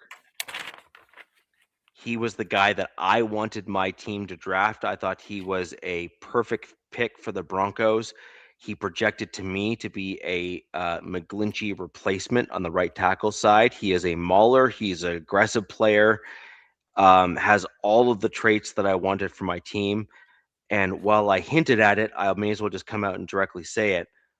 Why on God's green earth did you pick Cage Casey over Travis Burke for my Denver Broncos, knowing that McGlinchey is coming into effectively an out year at the end of this year, when you could have him sit behind and learn from a dude that is similarly sized, actually, because McGlinchey's quite tall. Yeah.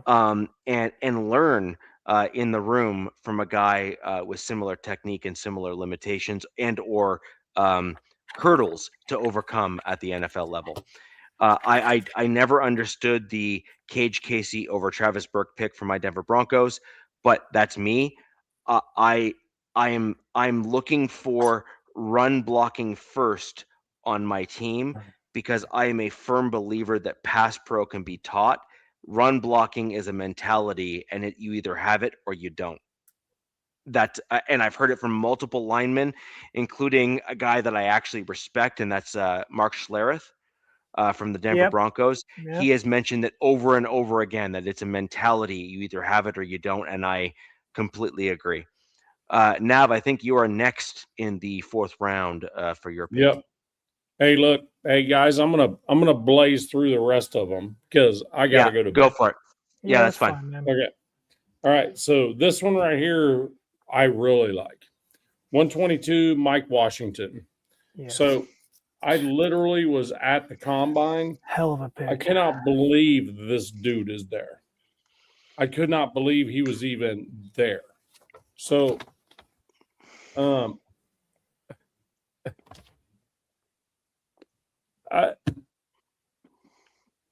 first, he was the best all-around running back at the combine. Tore Jeremiah Love apart in every facet of everything. Vertical, jump, split, everything. Blew his doors off out of Arkansas, right? And he's a big-bodied bruiser type of running back. Oh, yeah, 6'1", 223. Wow. 6'1", 225, 223, something like that. Wow. Yep. Let's see. Yeah, 6'1", 223, runs a 4.3, 340. Damn. Yes, that's what he ran at the combine. It was dang near a running back record. I mean, he won. He was pissed because he wanted a 4.27. Dude, the knock on him is stupid. His knock is ball security, and it's like 5 fumbles. There's no knocks. Well, I'm looking at it. Right, I'm looking at some stuff. That's his only knock I'm seeing, and I'm like, that's a dumb knock. Ball security. I mean, it's not dumb, but I'm like, he's a bruiser though. Why did this guy slide? Is it just? I don't know. I'm trying to figure out why, but fumble percentage. What? Look, guys, I was at the combine watching this dude. No, he was fumble percentage. Absolutely. That's why he slid? Just because of that? Percentage? If you look at the number of carries that he had, versus the fumble percentage that he has, it is not good. It's 10 recorded fumbles over 5-year college career. 10 fumbles in 5 years. Yeah, I'm not tripping over that. I'm saying the fumble percentage compared to what other running backs had in this year's draft. Sure, that's fine. That's fair. Like relative to the others, he was not good. That is why he dropped. You asked the question, I simply gave you the answer. Look, this is Trey Zune, but in a running back. Like, this is another steal by the Raiders. I can't believe he was there. Me and my daughters were at the combine watching this dude blow Jeremiah Love's ass apart on every facet of running back. dude, this out of Arkansas. hell of a pickup. Even though I Elite love pickup. Jeremiah Love. Hell, I met Jeremiah Love's parents while I was there. You know what I mean? And they're great people. And Jeremiah Love's a great player. I get it, but damn. Oh, Biggie says he runs straight up and down when he goes down. He turns his back. He don't worry his pads. Okay, so maybe he's just a straight up and down runner. I don't know. Okay, whatever. Okay, Biggie. Look, you flipped me shit a little while ago. Biggie, let me tell you something, Bill. Let me tell you something. All right. You have no place to talk shit about the Raiders. I do not talk shit about the Broncos on your show. Oh, I think he was just saying. Oh no, that was a little ways up there. Oh, So okay. the Raider guy takes 10 minutes on each player. Bullshit. Talk to Richie about the amount of time comes on players. So you're MHRT people. Anyway, all right. So anyway, it was a great pickup, man. Mike Washington, amazing pickup at 122. Yeah. I You can't guys believe both he got was great there. running backs. And then let's see. All right, let me go back. Dalton Johnson, safety. I don't have a lot to say about him. He's 5'10", 192. He's another possible free safety, but he runs a 4.41. He's not much flash or data to praise, but he's depth and competition. Be honest with you, great call because it's needed. And then at 175, that's Masses, which is kind of a unique one. Hezekiah Masses. Nobody seems to be able to. That's a heck of a name, dude. Hezekiah. Hezekiah Masses. Did he leave the Mennonites or something? Did he like? Right. Same as like Johnson, but more depth in the D-backs. You know, at that level, 175. I'm all good with it. That's competition. This is getting bodies in the building, man. Right. You need now 195 is a little bit interesting for me. Malik Benson. Let's see. Malik Benson is out of. Hold on. Sorry, I'm looking at. I'll try to help you out here. He's out of Oregon. 6'1", 189. Obviously, a slot receiver at that size could be possibly an outside X or something like that. 4.37 40. I mean, the dude can run. His split times were freaking next level, which tells me that's a slot receiver. So this is Washington, by the way. Huh? This comment about Washington, by the way, just as an FYI. Fumble issues, can't block is a one cut. Yeah, but with Genty there, we just need a bruiser to freaking go blast the freaking middle of the freaking. Nav, this Benson guy, speed sleeper. He's got 5 of his 6 touchdowns in Oregon were plays of 40 yards or more. 40. So he's kind of like the Brennan Thompson guy, like the Chargers drafted. So, and most of those were like in a slot, cut in deep post. A lot of those were. Yeah, so he's a speedster. Yeah. So then we had, it's a sleeper one. Oh, so this guy's probably going to be your compete for special teams on your team right away. Well, yeah, because he can move. Yeah, Luke can move. Yeah, it's a hell of a pickup. I even put it on. It's a steal at round 6. Oh, Jack already put it on there. And then Brandon Cleveland out of NC State. So he's a defensive tackle, 6'3", 307. He's a born and bred nose tackle. To be honest with you, just for the NFL, he's just going to need to put a little bit more. He's going to need to eat some more McDonald's. Yep. There you go. Yeah. I was going to say he needs a few extra burgers in his diet, as it were. But think about a dude that's a natural nose tackle that can run a blender. You can get the liquid calories. Oh yeah, there you go. Think about a natural nose tackle that can run a 5.1240. No thanks. I'm like, damn, that's Those are the guys you hire as security guards. I said a 5.1240 for a nose tackle at, 6'3", 307, and you're running 5.1240. That's kind of freaking freakish, isn't it? Yes. That's, but the potential is there. It's a good pick at 7.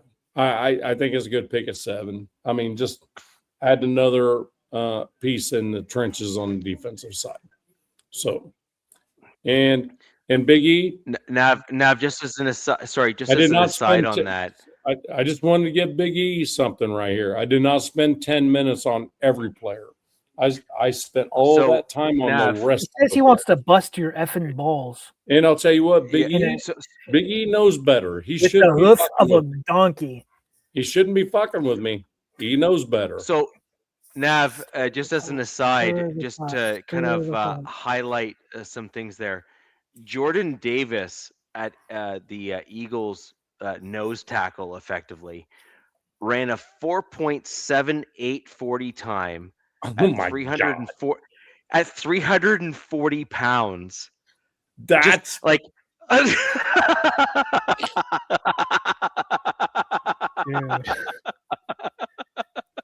just like I sorry, you mentioned like a natural nose tackle. Just like Jordan Davis is like definitionally a freak.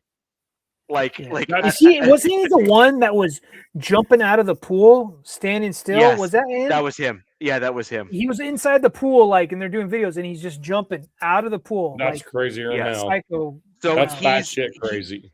He is 6'6", 340 pounds, jumped out of the pool and ran a 4.78 as his 40 time.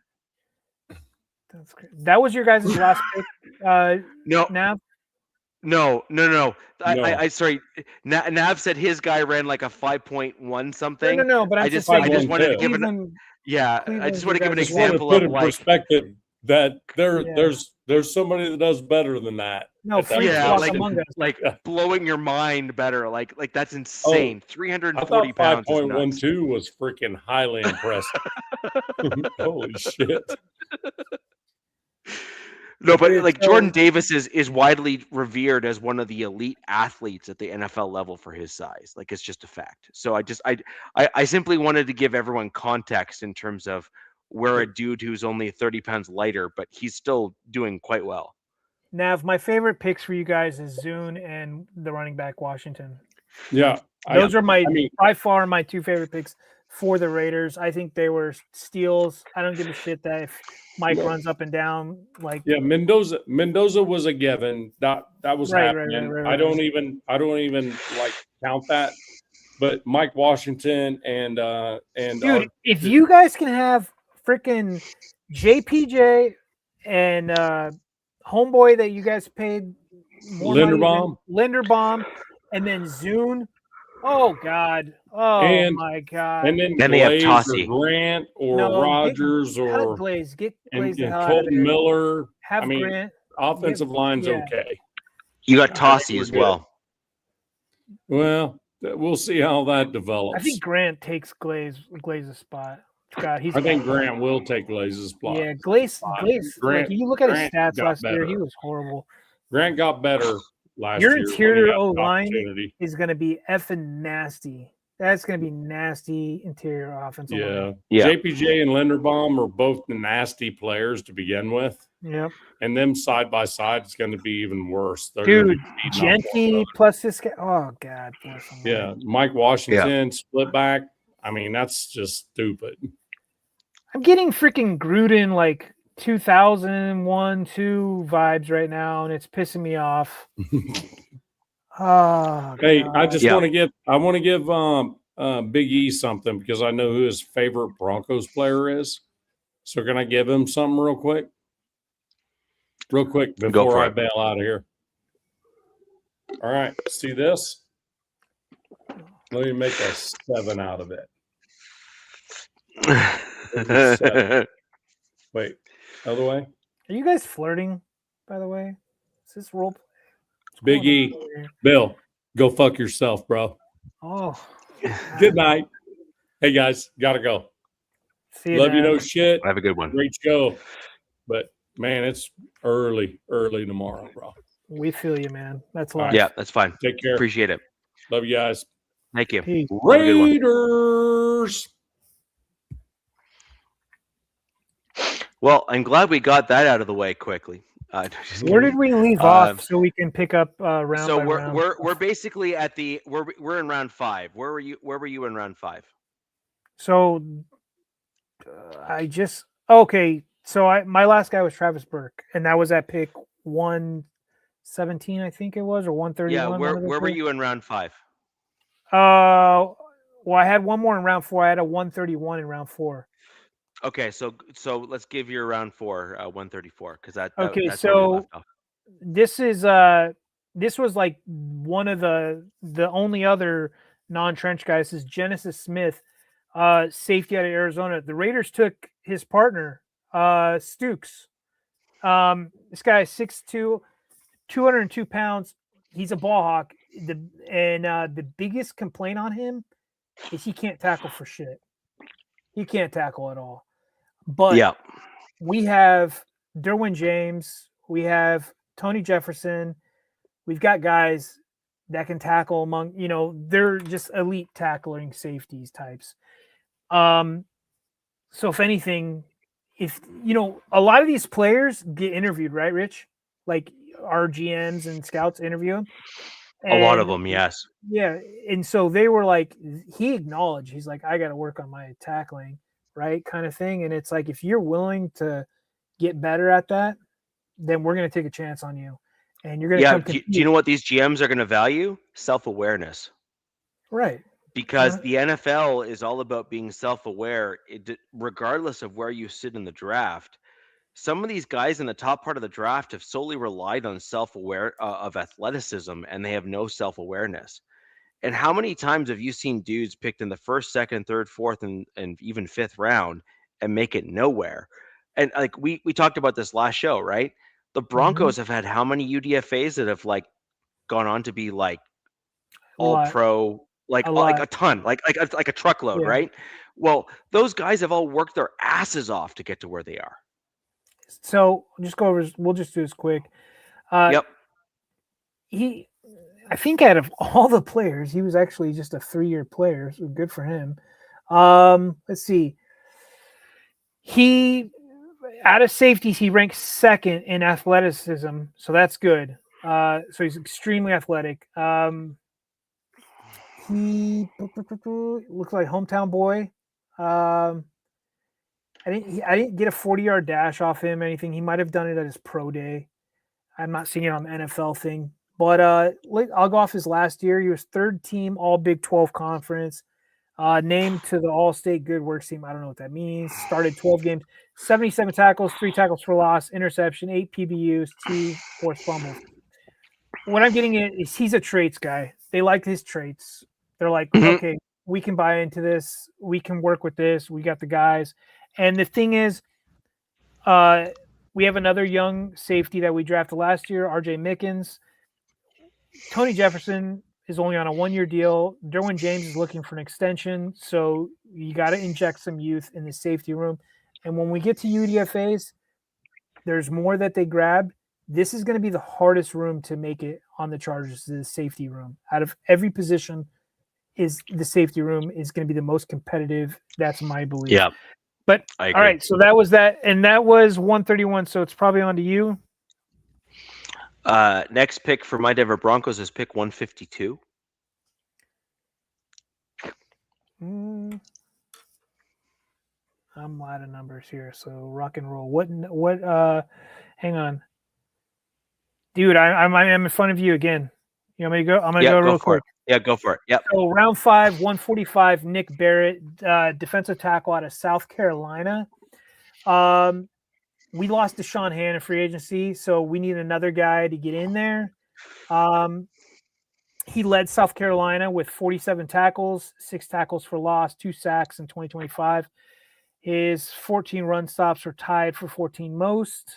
So, yeah, pretty decent get at, in round 5. 6'2", 312 pounds. So kind of that lighter D tackle. He's more of a run stuffer. Now, this is what's kind of outside of Justin Igboigbe, who we've got, we don't really have a pass rushing D tackle. This is another like, hey, you're not going to run on me. Now, there's a lot of people with Nick Barrett. I know we're rushing through stuff.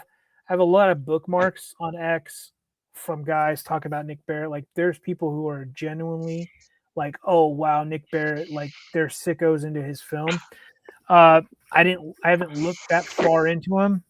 But what he is to me, Rich, is like, hey, it's fourth quarter. Put Nick Barrett in there, and let's get this game over with. And because he's not going to let a team run on you. But I'm guessing is Jamari Caldwell, our third round pick from last year, is that he's going to be more of a pass rushing guy this year because of just some of the moves that we've worked out with the addition of Dalvin Tomlinson. But that was our pick, and I was just whatever about it. I'm going to trust the scouts on this one, and I have to dig into them more, to be honest with you. So that's it. Yeah. So moving on to round 5, pick 152, Justin Jolie, which is an NC State tight end. He's a guy that genuinely fits the Broncos offense, but he is one of my least favorite picks in this draft for my Denver Broncos. Justin Jolly? Yes. How did you pronounce his name? Jolie, whatever. Like, I've heard both pronunciations. His nickname is Big Christmas. It's just because Jolly. It's a brilliant nickname. Yeah, it's a fantastic nickname. Now, my issue with Justin is that he is deemed as a move tight end. He's deemed as a guy who's kind of like an Evan Ingram, esque tight end. Yeah.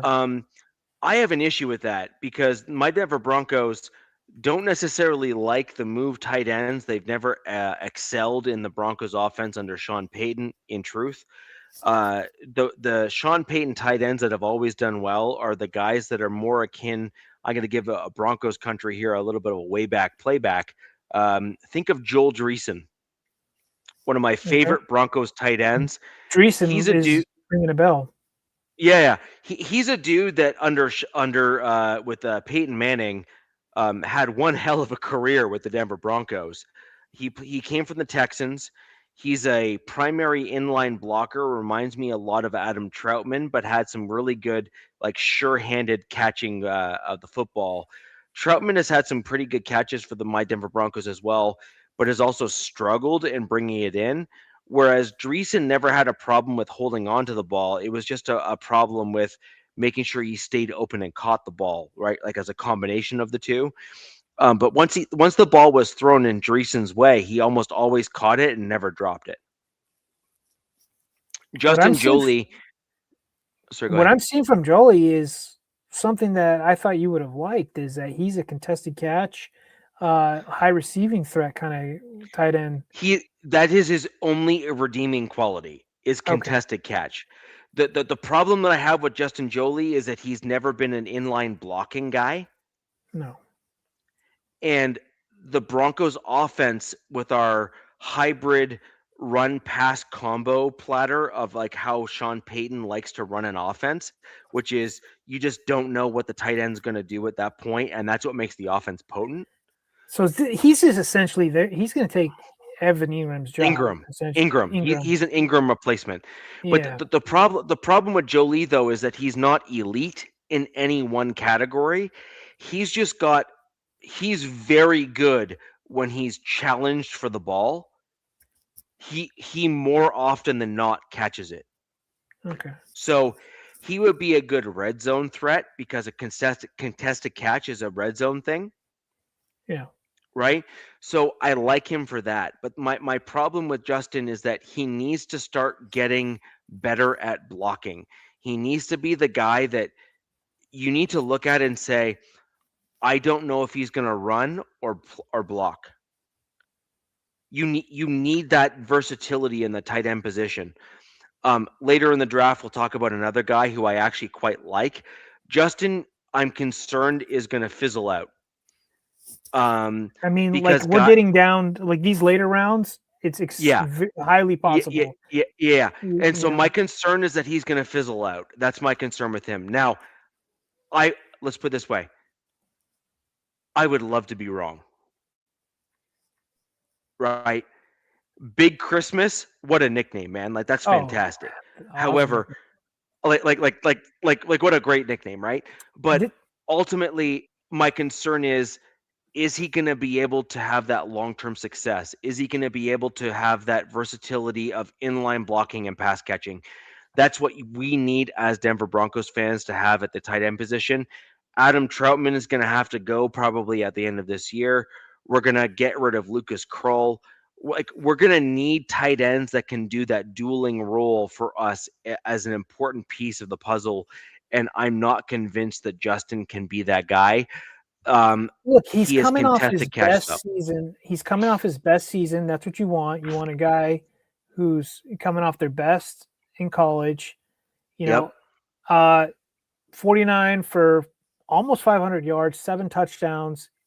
Definitely seems like this guy was using the red zone. I'm just assuming, so bear with me. And then I guess he's got some toughness because there's a viral video of him, viral play of him injured and limping on one leg for a 25-yard touchdown. So No. I have no problem with any of that. Right? That's my kind of dude. But I need him to be able to block. yeah, man. I mean, it's like it just seems like this like day and age, Rich. It's like if you want those like elite tight ends that do it all, it's you're gonna pay up for them. You're gonna pay up, or you're getting them on a second contract from some other team. I agree, but the problem that I have with the tight end position is it takes a year or two to really develop. And so I'm willing to see if he can kind of go in a 2-year progression to be that guy. I think that's Why do you think totally I'm so fair. excited about Kohler? Right. Kohler is coming to us on his second contract. He's going to be in year 5 with us. Right. And I'm like, I'm giddy about it because I'm totally cool with that kind of stuff, right? Like I'm totally cool with that kind of stuff, but I need to see him take those elevated steps with my Denver Broncos. And if he does those things, dude, I would love to be wrong. My gut reaction on him though is that he's not going to do well, and I'm concerned about that. Practice squad maybe for first year. Because the tight end position is so critical for the team to allow Bo Nix to have like a safety blanket and other stuff like that. That I like we needed to hit on a tight end to allow for the future, and I'm just concerned that if he doesn't hit, then it's going to set us back, and it's going to be an issue. So that's just like again, just broad brush strokes. Those are my concerns.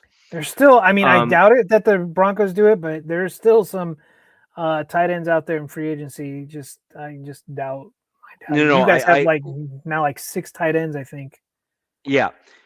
So we have no 6th round pick. I'm going to leave that to you if you have one. Yes, this is where we ended the draft. Yeah. So if you can just give me 2 seconds, I'm going to be right back, and I'll come back and comment on your 6th round pick just to get into it for the folks here on the podcast. Yeah, man. So in the 6th round, number 202, the Chargers get Logan Taylor, offensive guard, Boston College. Now, calling him a guard is probably not fair because this guy plays every position on the O-line except for center. It's the first time the Chargers have drafted 3 O-linemen since 2017, and actually they follow it up and draft another one after Logan Taylor, and then that's the first time they've drafted 4 since 1990. But he's a 3-year starter at Boston College after transferring from Virginia, has at least 180 snaps in his career at each offensive line position except center. He has started 46 games in his college career, and his 3,052 snaps since 22, which ranks 15 in FBS in that span. This dude has played. Kenna, you'll probably have to fill in for him on one of these shows coming up. I don't know about tonight. well, I don't know. We're already 2 hours in. But Logan Taylor is another guy with a high RAS score, 9.20. I don't know if you guys are watching this, rewatching this, or are here from the beginning to the end. There's been a theme with the Charger picks, especially with the O linemen. All their RAS scores are up in the nines. They want these athletic, versatile offensive linemen. And the fact that he plays 4 O-line spots, even better. Now, let me see. Richie said yep. And then the Chargers go on and pick 4 spots later, and they get Alex Harkey, another guard out of Oregon.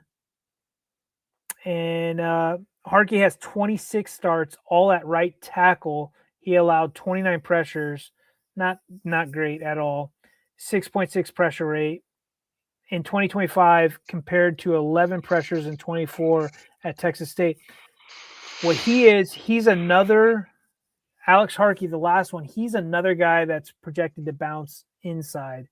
So the thing about Logan Taylor and Alex Harkey is there's going to be a lot of competition for the guard spots.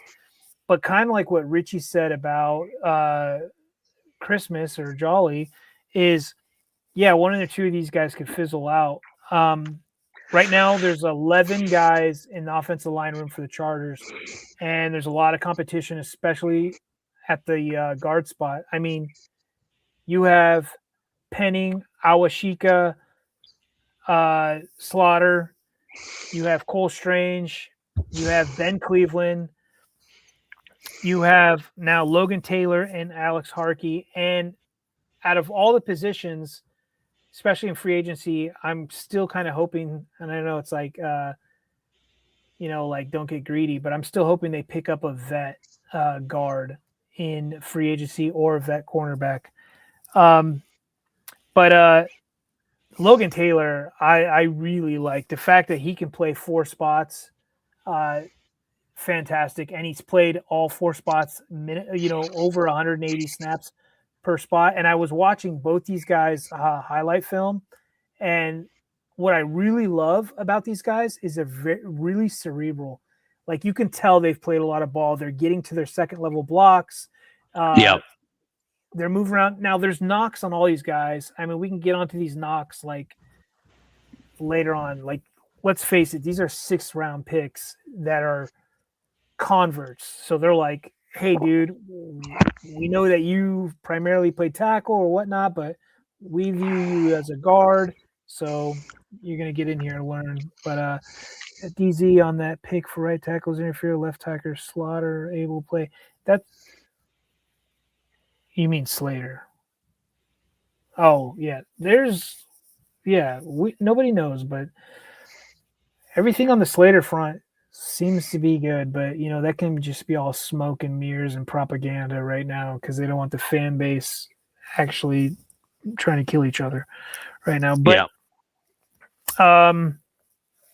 yeah, man, I was really happy with this draft from my Chargers. The fact that 6 of these 8 picks were trench players, and the fact that you started with 5 picks and traded back and got to 8. get, I think it was 9 picks, but we traded up to get Travis Burke, so we ended up with 8 prospects.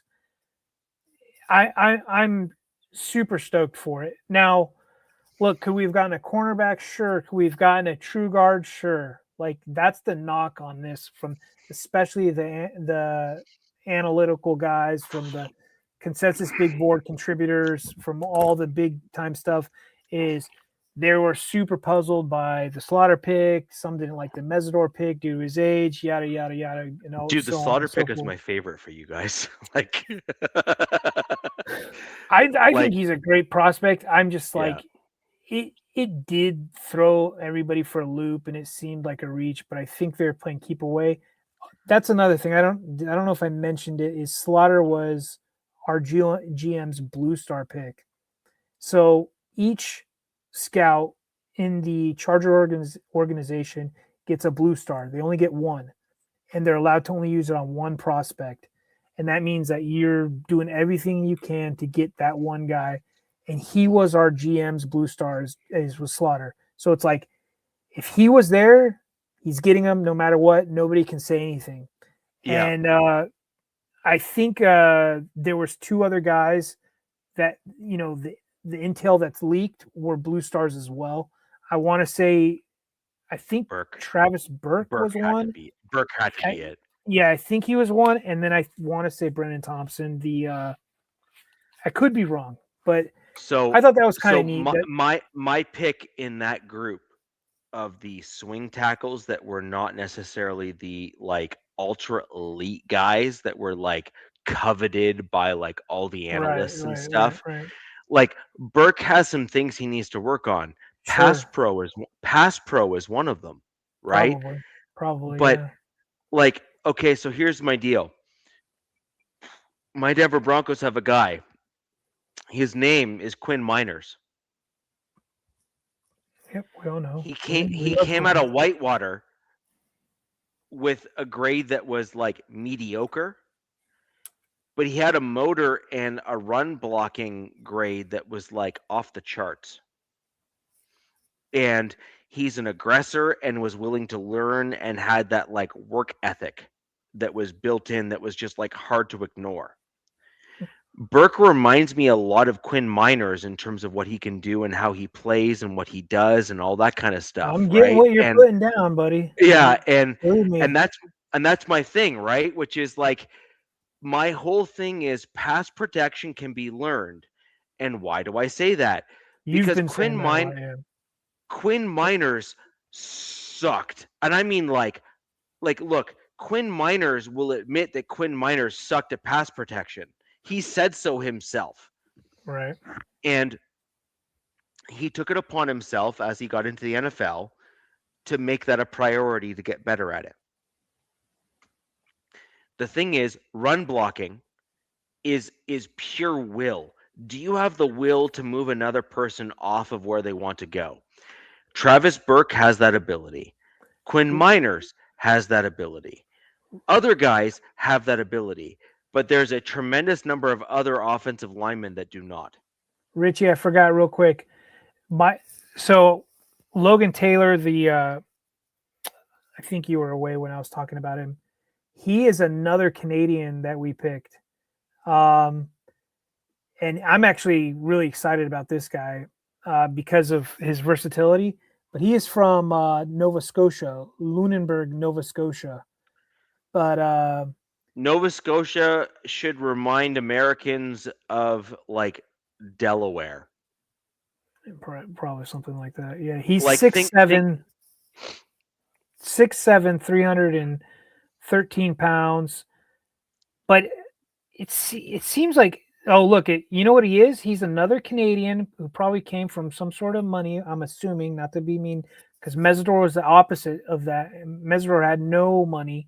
They were dirt poor, like literally had the stories of walking through the snow to get where they need to go because there's the only way. But this guy looks like he was sent to a private school in Virginia. Yep, it's a boarding school. He went to a boarding school in Alexandria, Virginia, which is like 440 students from 25 countries. Yeah, dude. So, yeah, that's where he learned. He was in the U.S. So Nova Scotia, to put things in perspective for Americans that just don't quite understand like the Canadian provinces, think of the smallest states that you have. Rhode Island, Delaware, yeah, all the Northeast states. It's smaller than all of those by far. I'm trying to think. There was a movie, it was a hockey movie. I think it was Goon. And I want to know if was that in Nova Scotia? Look, do you know what movie Canadians are amazing at hockey. We are a different breed. We don't believe in pain. Like it's like we're just that kind of crazy. And that's why hockey and these contact sports, like we really do excel. Like lacrosse. Like, have you ever seen lacrosse in person? Yes. Okay, two-handed bat swing is common with a metal thing. Like Like, just think that When through. I left, only where I grew up, only a few of like the upper end high schools had lacrosse. It was still like an upper echelon sport at the time in Southern California. I knew it was huge in the Northeast and up north.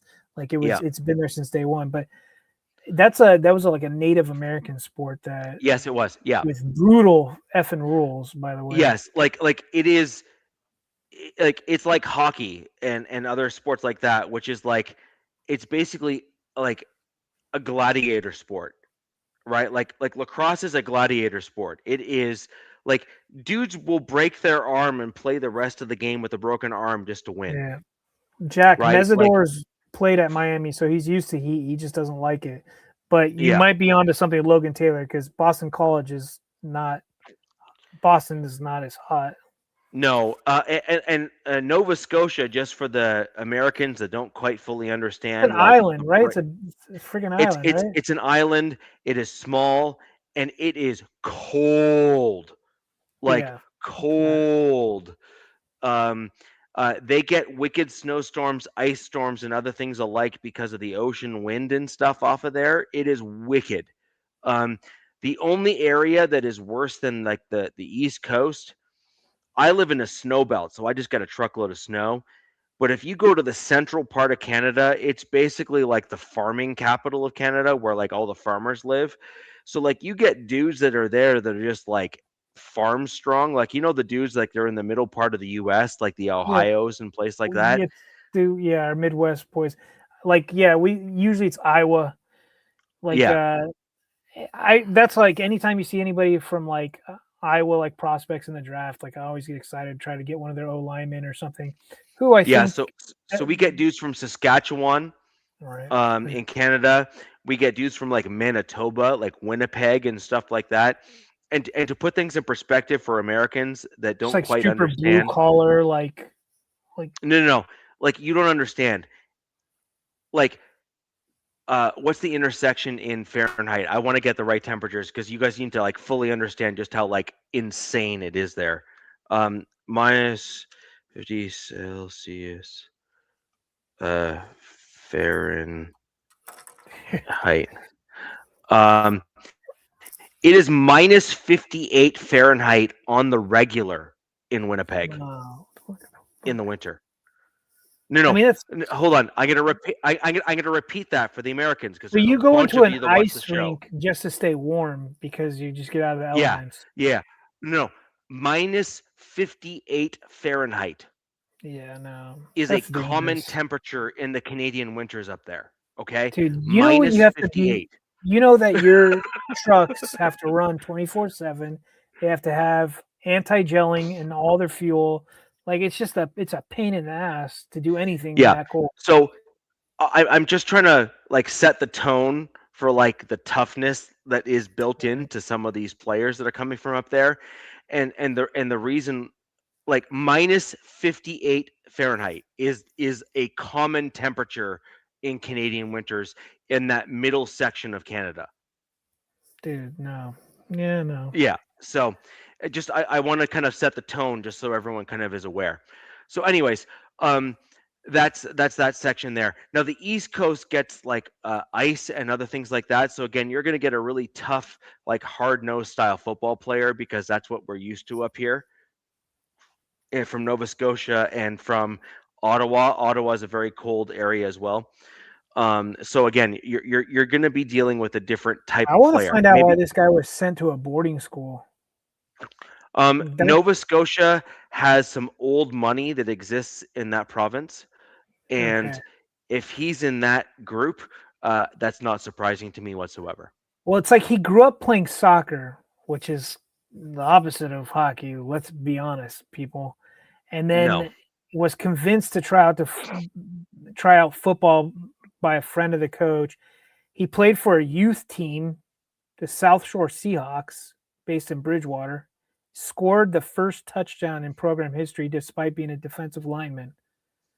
And then he participated for Team Nova Scotia and won at the 2017 Under 16 Eastern Challenge. I don't know what this garbage stuff is, but this kid is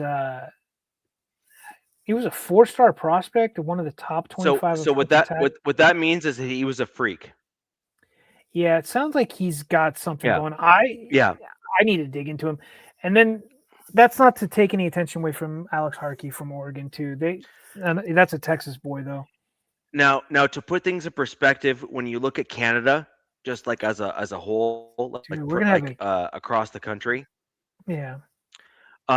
The East Coast is primarily made out of very small people. So the East Coast is primarily made out of Irish background, which are not necessarily known for their height and size. They're just known for toughness. So the fact that this dude was like 6'7" from the East Coast, he would have been a freak. Yeah, 6'7". Yeah, for him. Yeah, I'm looking at the other guy freak. competing. I'm like trying to make sure Slaughter's not from freaking Canada too. I'm like, no, he's a Florida boy and stay in Florida. That's crazy. And then he's going out to LA. I'm sure his parents are thrilled. Just kidding. So that's the end of your draft, right? Round 6. Yeah, man. Sorry, dude. I'm gonna start going down a rabbit hole. I'm gonna find out why Logan Taylor went to a freaking boarding school, man. Unless like that was like to get him to do football, but maybe it is old money or something. But we'll find out. Yeah. He says you could go right to the dollar store and get Percocets and lower tabs like we. Oh wow. Same in Mexico, Biggie. Yeah. So I'm going to just blast through our 7th round picks because we had no 6th round. We traded up in the 6th to get the 5th round pick. So what? That just happened? Did we just miss breaking news or is this guy trolling? I have no idea.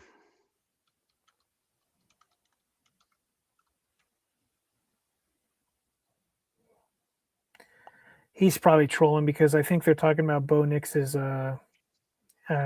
surgery scope. Yeah, that's not what I heard. There's been some talks about the Drew Sanders on the Denver Broncos getting cut. I've heard that. Drew Sanders is headline on Yahoo Sports. Shador Sanders? There's other Sanders.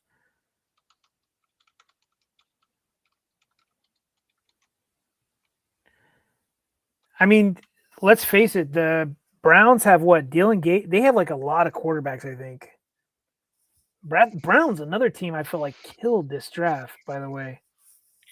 So the only thing I've seen, I can't find that on Yahoo Sports. What I can find is Drew Sanders has been slated as a outside linebacker again for my Denver Broncos. Which, by the way, I'm sorry, your pick, right? In 7th round. Is that what we're talking about? No, I'm just talking about the comment here. Okay. Sanders for the Denver Broncos is Drew Sanders, who's a linebacker, and he was converted from an inside linebacker to an outside linebacker again, which, just for the record, basically means that the Denver Broncos are probably going to just straight out cut him because we have better outside linebackers than him, including an undrafted free agent by the name of Johnny Walker, who I expect is going to absolutely kill it for the Broncos because he was a coveted pick. Black. Yeah. Well, he was a coveted prospect, and he broke his leg in a freak accident in one of the Broncos preseason stuff, in like the activities and whatnot. And he was looking so good. Like there's all sorts of comments like, good God, this guy's like. So this is another guy you're excited to get back in camp. He's a UDFA. Should you be surprised?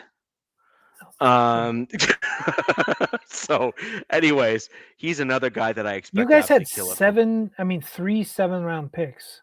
We did. I want to go through them all real quick. I'm going to list their names. I'm going to go through why I'm excited about them. I actually hated the last part of the 4th round and the beginning of the 5th overall, just because I don't think that the Broncos did what we should have done. I loved the 7th round picks for my Denver Broncos. Miles Scott, I think you're going to see come in as a special teams like ace for my Denver Broncos. And I think you're also going to see him being a eventual heir apparent to Brandon Jones at the safety position for my Denver Broncos. He is unbelievable when you watch his tape. Miles Scott. Miles Scott. I got it. I Milesscott. got it. I got it. Yep. Illinois safety. He's got some phenomenal stats. He's had some great games. I really do think that he's going to be a legit prospect. Wow. After for 2 the seasons, Broncos. Richie. So he Yeah. started out as a receiver and Yes. switched to safety in 2023 and immediately earned a starting role. So Yes. he's an athlete, man. He's a freak, like He's- a legit freak. Yeah. He served as a 2-time team captain, known as the Green Dot. Yes. So he was a wow. Okay. Yeah. Wow. There you This go. guy's, yeah, dude. So he's an athlete. He reminds is me a- of just like a. let me see. He's a rare air prospect. Oh God! Look, you know who his buddy is? Yep. Paucho Palcho, buddy. Yeah. and Pat Bryant. So And Pat Bryant. Yeah. wow, cool stuff, dude. All right. So, if I'm going to tell anyone who is not a Broncos fan to pay attention to somebody, it's Miles Scott. Yeah, I'd pay attention. So, just like keep in mind, the coaches have already said that he is one of the guys that they were most excited about because they saw him as a rare air upper echelon project, and I dug into him. He is. I'm quite excited about him as a prospect for the Denver Broncos. Now, 256. So these are the last 2 picks of the draft. These are like Mr. and Mrs. Irrelevant, effectively, of the NFL draft, right? Like, what you don't expect to do anything. Yep. These are the 2 prospects that I'm the most excited about for my Broncos. I thought you were going to be the opposite with this next pick, but then I guess you're doubling down from Jolly. Dalen Bentley, tight end out of Utah. He is exactly what I've been talking about my Broncos need. You need a guy who can step in, who can pass catch, who can pass pro, who can block, who can be like another additional offensive lineman, who's willing to do the tough and difficult things on the NFL football field. And he is like 6'5" and like 250 something pounds. I'm looking into his notes. It seems like this guy slid because of where he came from. Like, I guess he transferred from Snow College. I have no clue where the hell that is, but he's out of Utah, right? Yep. It's got to be his age.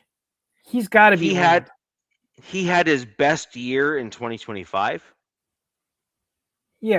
How old is he? Because he's already been on a 2-year mission with his church. So he's got to be a lot older right now. I don't know what his exact age is. I haven't looked it up. I'm going to be honest. Well, I'm trying to see.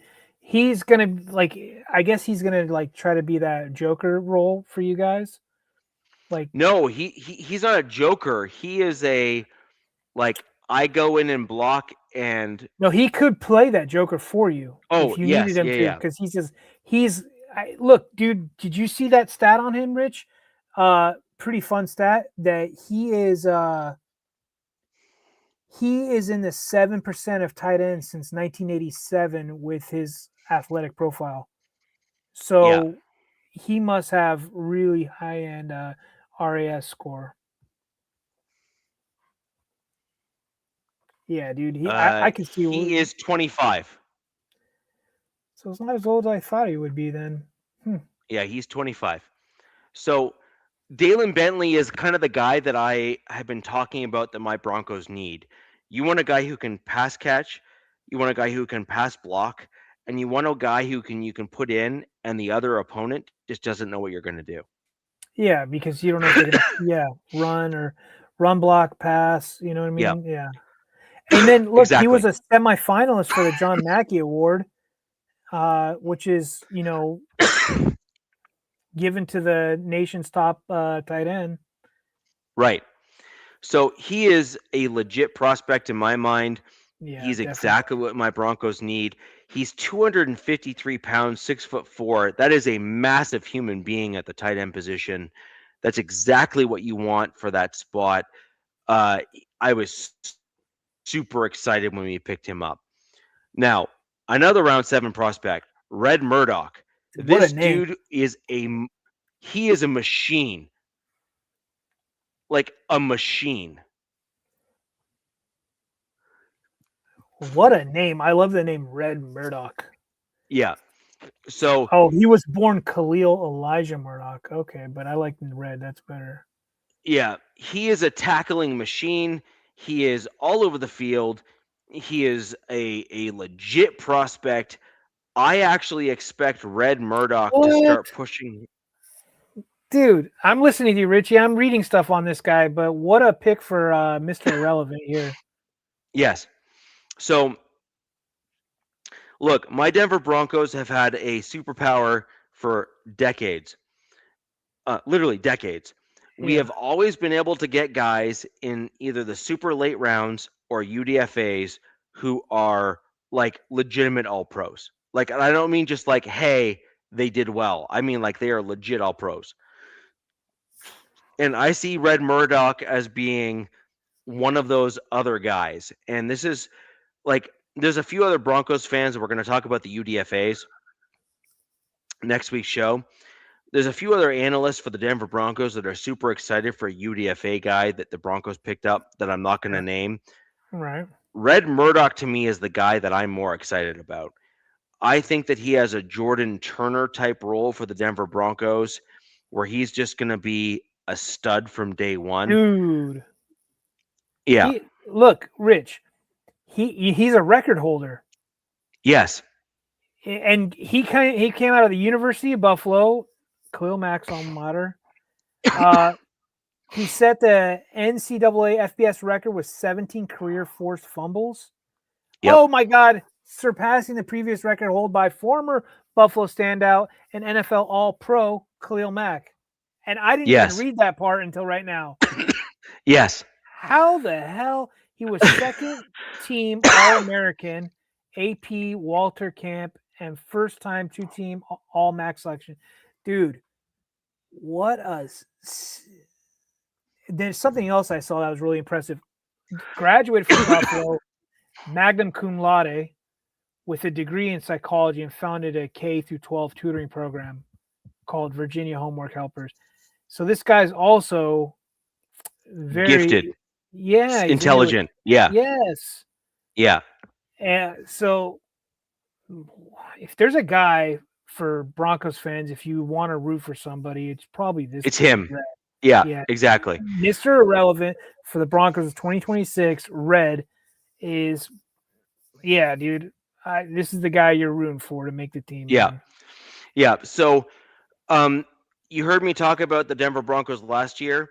And by the way, for Broncos country and Raiders fans that are joining the show and Chargers fans and Chiefs fans that are joining the show after the fact, I've had a pretty good track record of predicting like the random guys that most people ignore making the team.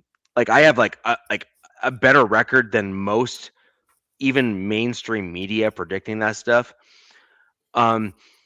I predicted Jordan Hunter was going to be a eventual guy on the field for the Broncos on a regular.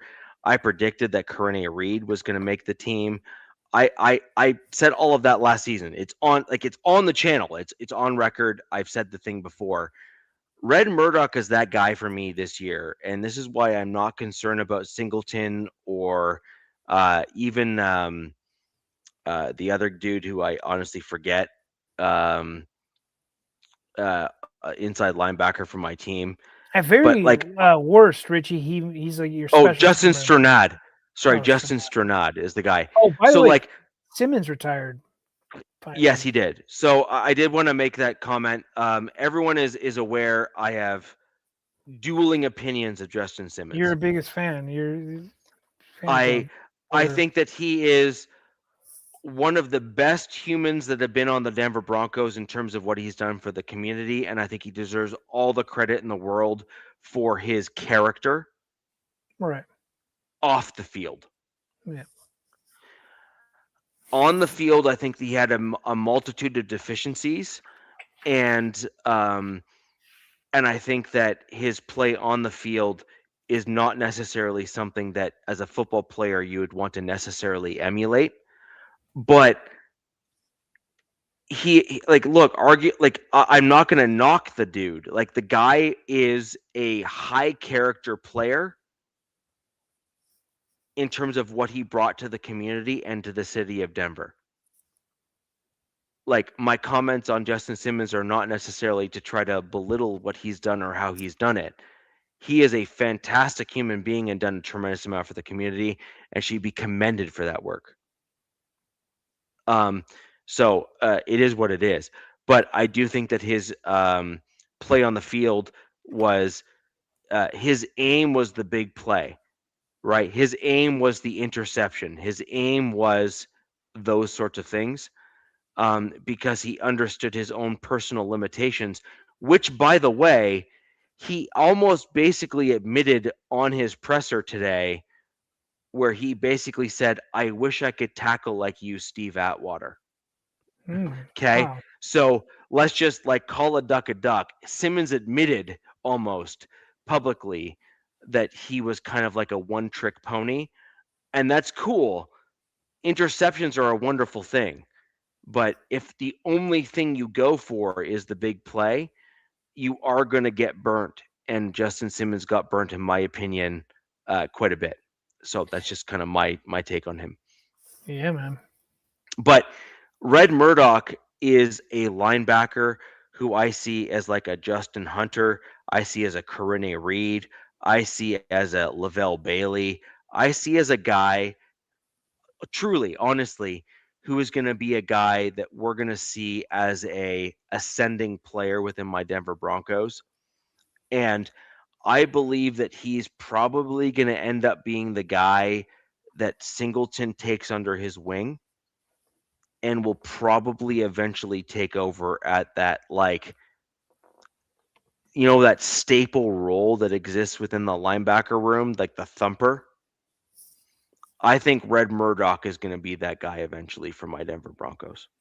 We'll see, man. We'll see how it plays out. Somebody up here is like, he thinks there's better D2 prospects. Maybe you guys pick some up on UDFA wise. Well, there is another guy in the UDFA circles who I think is going to end up usurping Sternad. So you guys also got another linebacker in UDFA? Yeah. Okay, man. We only got one. I wish we would have got two or something. And no, we got two dudes.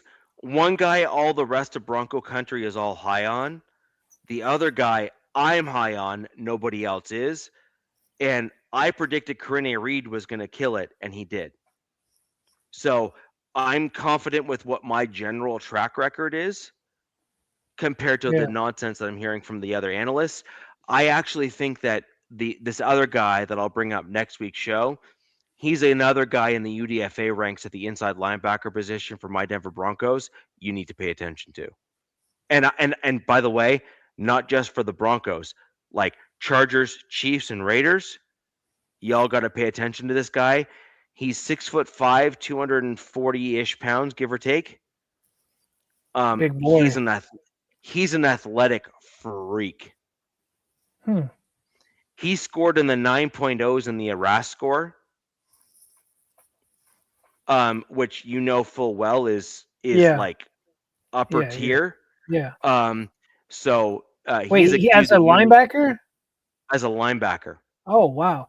Dude, what the hell is going on with these huge linebackers? I don't remember linebackers being this big.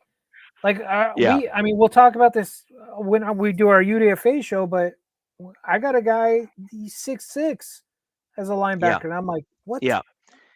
But did he score in the 9.0s in the Rask score? I have not looked in Lander Barton's stuff, but he does come from an NFL pedigree because I think he's got Cody two Barton. brothers, and there's another Barton that's actually was in the NFL too. So it's like an uncle or another brother, but Cody, who was with you guys and now is with Tennessee.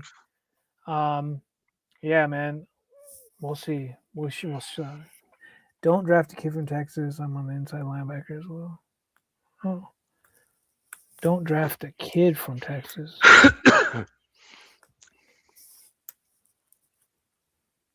Yeah, UDFA is gonna be fun to look at, and I'm sure with all our prospects that we talked about, including the Raiders with Nav, like more and more things are going to come out. I think rookie mini camp's going to be sooner than later, and I keep finding nuggets about these players that we drafted because people dig into stuff and find clips from this or that or the other. I have so many bookmarks; it's just I couldn't put them all together on stuff, but.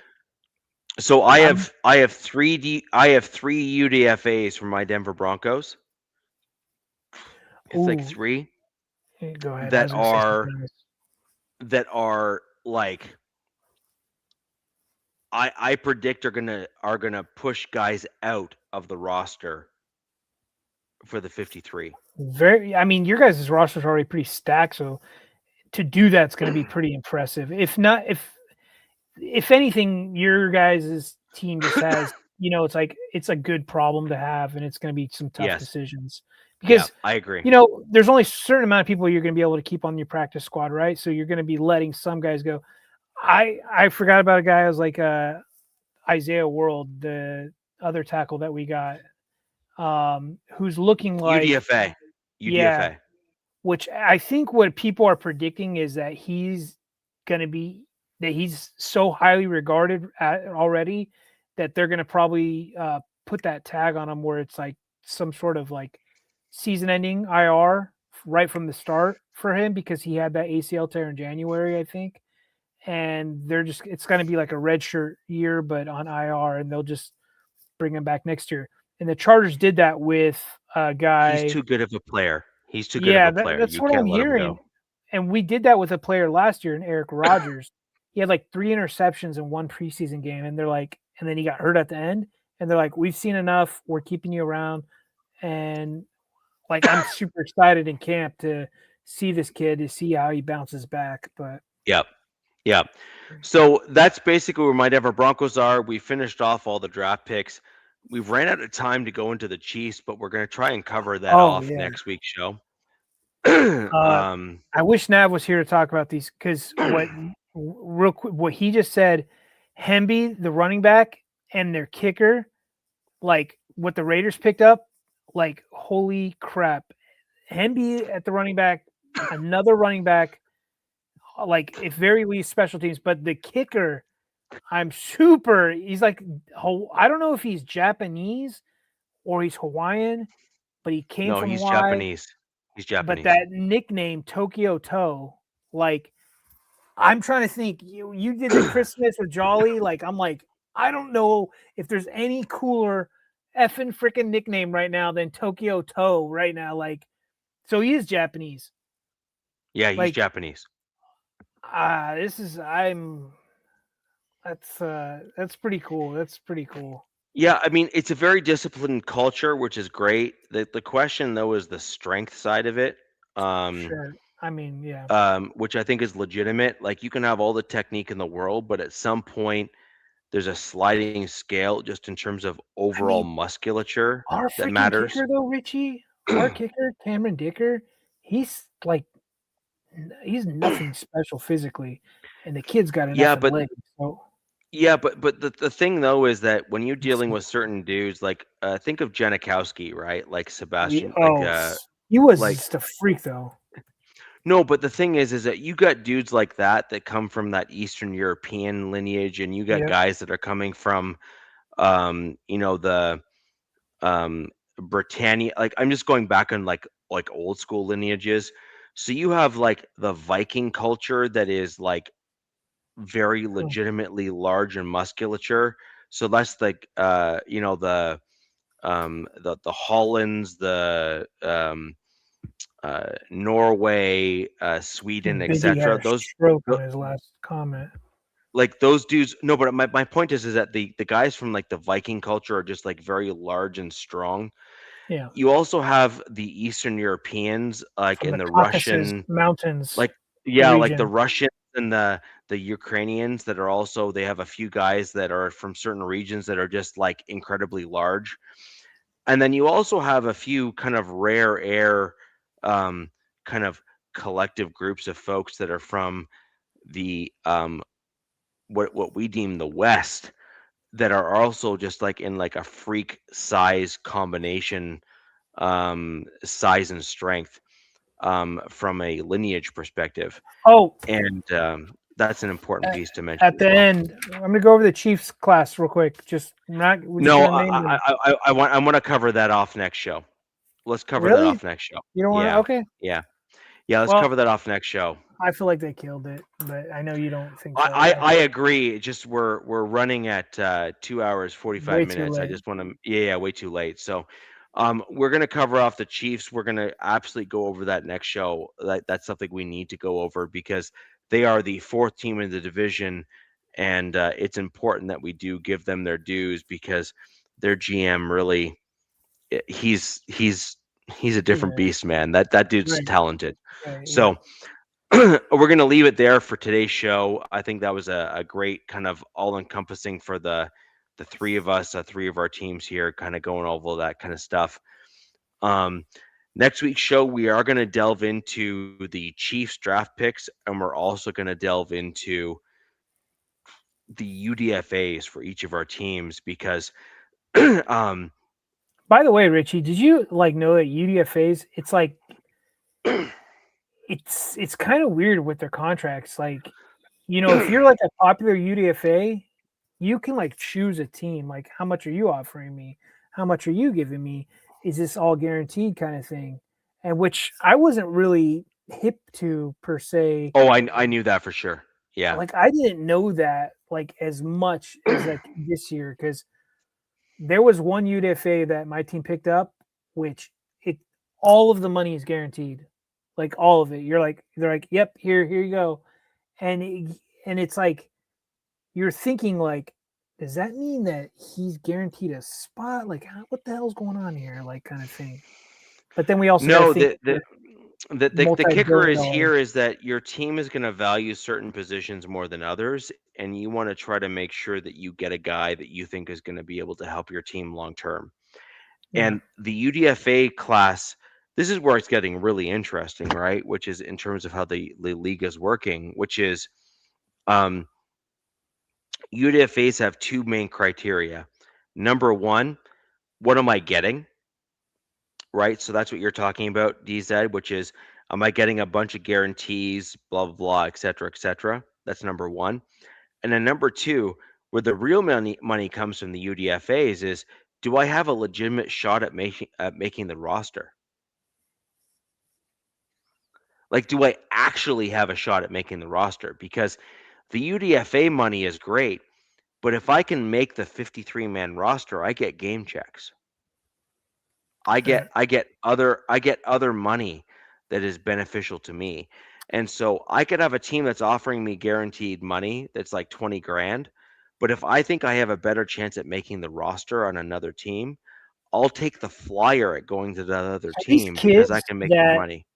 So these kids that sit on the practice squad and don't get called up all year, they're eating at the facility or they're very frugal with their money or something, because especially if you live in LA, if you play for the Rams or the Chargers, it's not cheap out there.